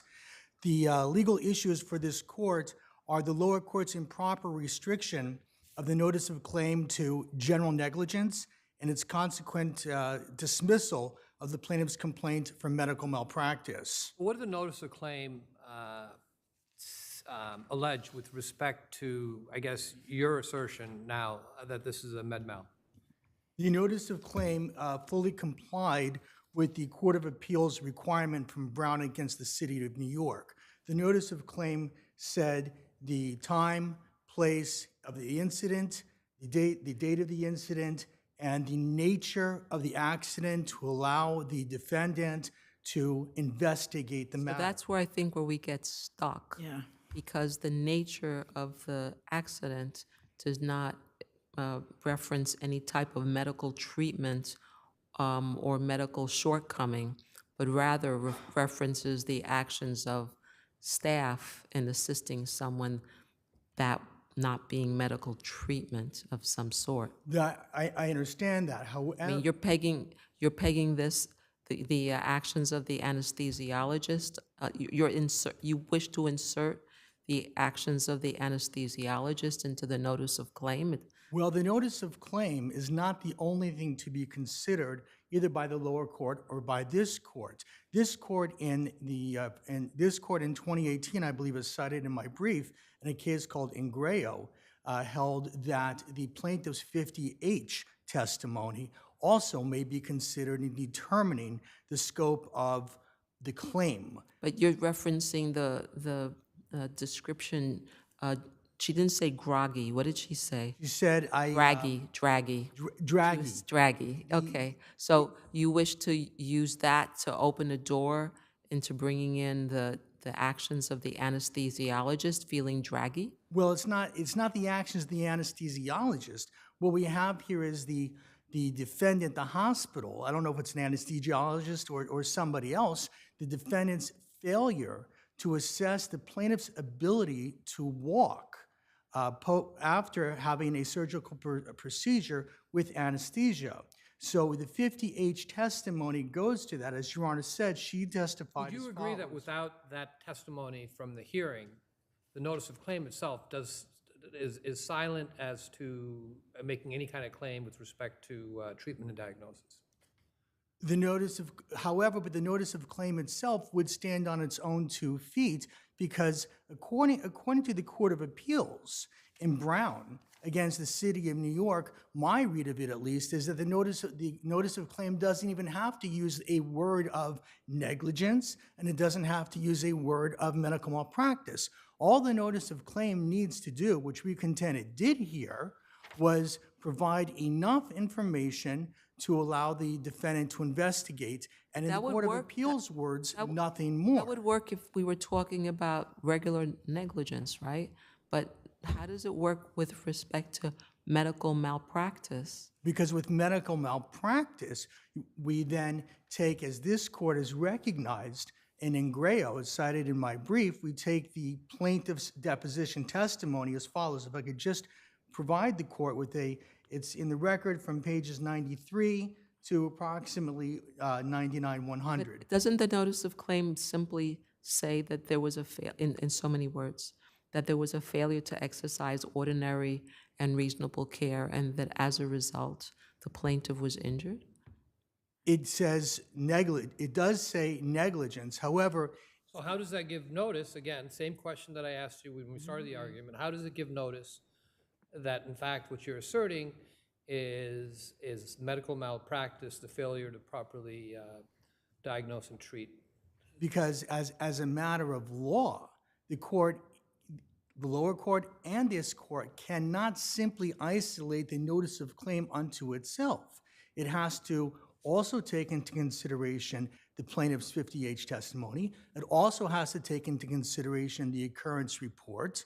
And there's a distinction that this court has made in the 2018 case of Goodwin that I've cited in my reply brief as to knowledge of the wrong versus notice of the claim. Now, Doesn't this change the theory? I think that's what we're all getting to, that there was a change of the theory of this case from negligence to malpractice. But malpractice is only an offshoot of negligence. It's professional malpractice. And the question is, the case law has discussed in two ways how to explain or how to define or how to differentiate general negligence versus medical malpractice.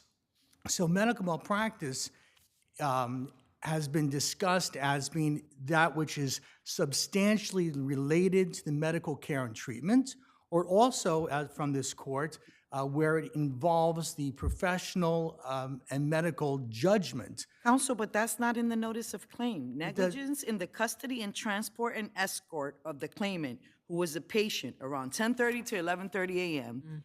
The agents and or employees of Lincoln Hospital. Nothing about the doctor gave me anesthesia. They didn't check me to see if I should get up. The nurses didn't come and see if I should go to the bathroom. Nothing. Because respectfully, Your Honor, I submit that's an incorrect read of the law. Respectfully, But Counsel Brown, right. you keep I- you're referencing Brown. Correct. And in Brown, the Court of Claims said that the notice of claim has to provide the municipality with sufficient information to enable it to investigate. That's absolutely correct.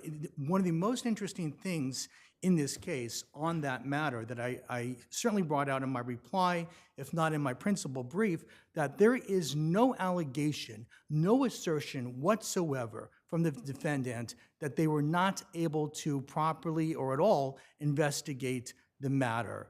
There is, and also from the Goodwin case that I cited in the reply brief, prejudice cannot be presumed or assumed. The defendants never said we could not investigate this because we didn't have any I don't know information. that they have to say that. Thank you, counsel.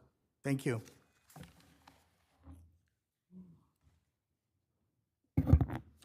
May it please the court, Janet Zalian for Health and Hospitals.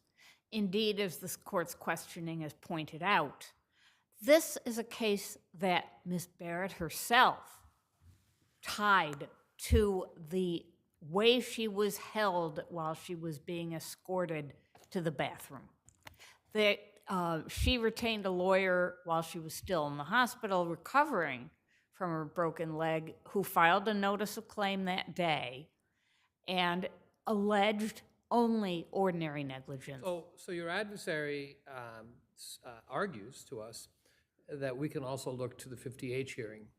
Well, you can. It's just that, again, she does not say anything that would lead the reader of that transcript to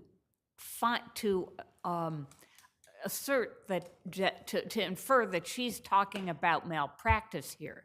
She's saying basically, they took me, she also says the floor was slippery, so if you're gonna investigate that, you'd have to contact the maintenance department, find that out. She doesn't say anything that would lead Health and Hospitals to suspect a malpractice claim. This is the kind of thing, as this court said in the Bledsoe case, and in the cases that I've cited involving the various falls or incidents of ordinary negligence, where a jury would be able to assess the circumstances and the judgments that were made in the exercise of due care with their own common experience. It would not require an assessment of anybody's medical skill here to determine whether they adequately transported her from her bed 5 feet to the bathroom. Wasn't there reference made to the, who was it, the escort who was standing in front of the bathroom door and didn't open it for her? Yes, that would be exactly, Your Honor, it would be a question whether that person was negligent in where she was standing, whether she was, as the plaintiff claims, blocking the way. But that, again, would be just an issue of due care, just it would, as if it was some non-hospital setting where somebody stood in front of a doorway and the person said, I can't get to the doorway, and I fell down. So that is exactly the point, is that the 50H hearing also does not illuminate any kind of, not only did the notice of claim fail to say anything about anesthesia, that she was post-surgical, and I'm sorry, Your Honor, were you? Talk about the statute of limitations? Well, the filing of the complaint? Well, that's exactly right, Your Honor, because what the difference that happened here was that they promptly filed the notice of claim. Looks like it was the same day that they were retained, but the action was not commenced until after the year and 90-day statute of limitations, and they were faced with the need to suddenly transform this into a medical malpractice case to apply the continuous treatment doctrine. But there is no continuous treatment here because there's obviously no malpractice alleged in the treatment of the back injury, which is back injections that her doctor did. That is not continuous. There is no claim with regard to the treatment of the broken leg. The orthopedist who allegedly continued to monitor her, there's no claim that that is any kind of malpractice that would satisfy the policies underlying that continuous treatment doctrine. Thank you, counsel. Thank you very much, Your Honors.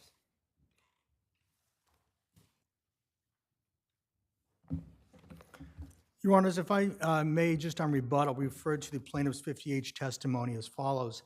At record 93, she states, I couldn't walk. I was under a mild sedative. At record 97, as we know, she references the words, I was still draggy. I was still a little draggy. You know, they gave you, referencing herself, anesthesia.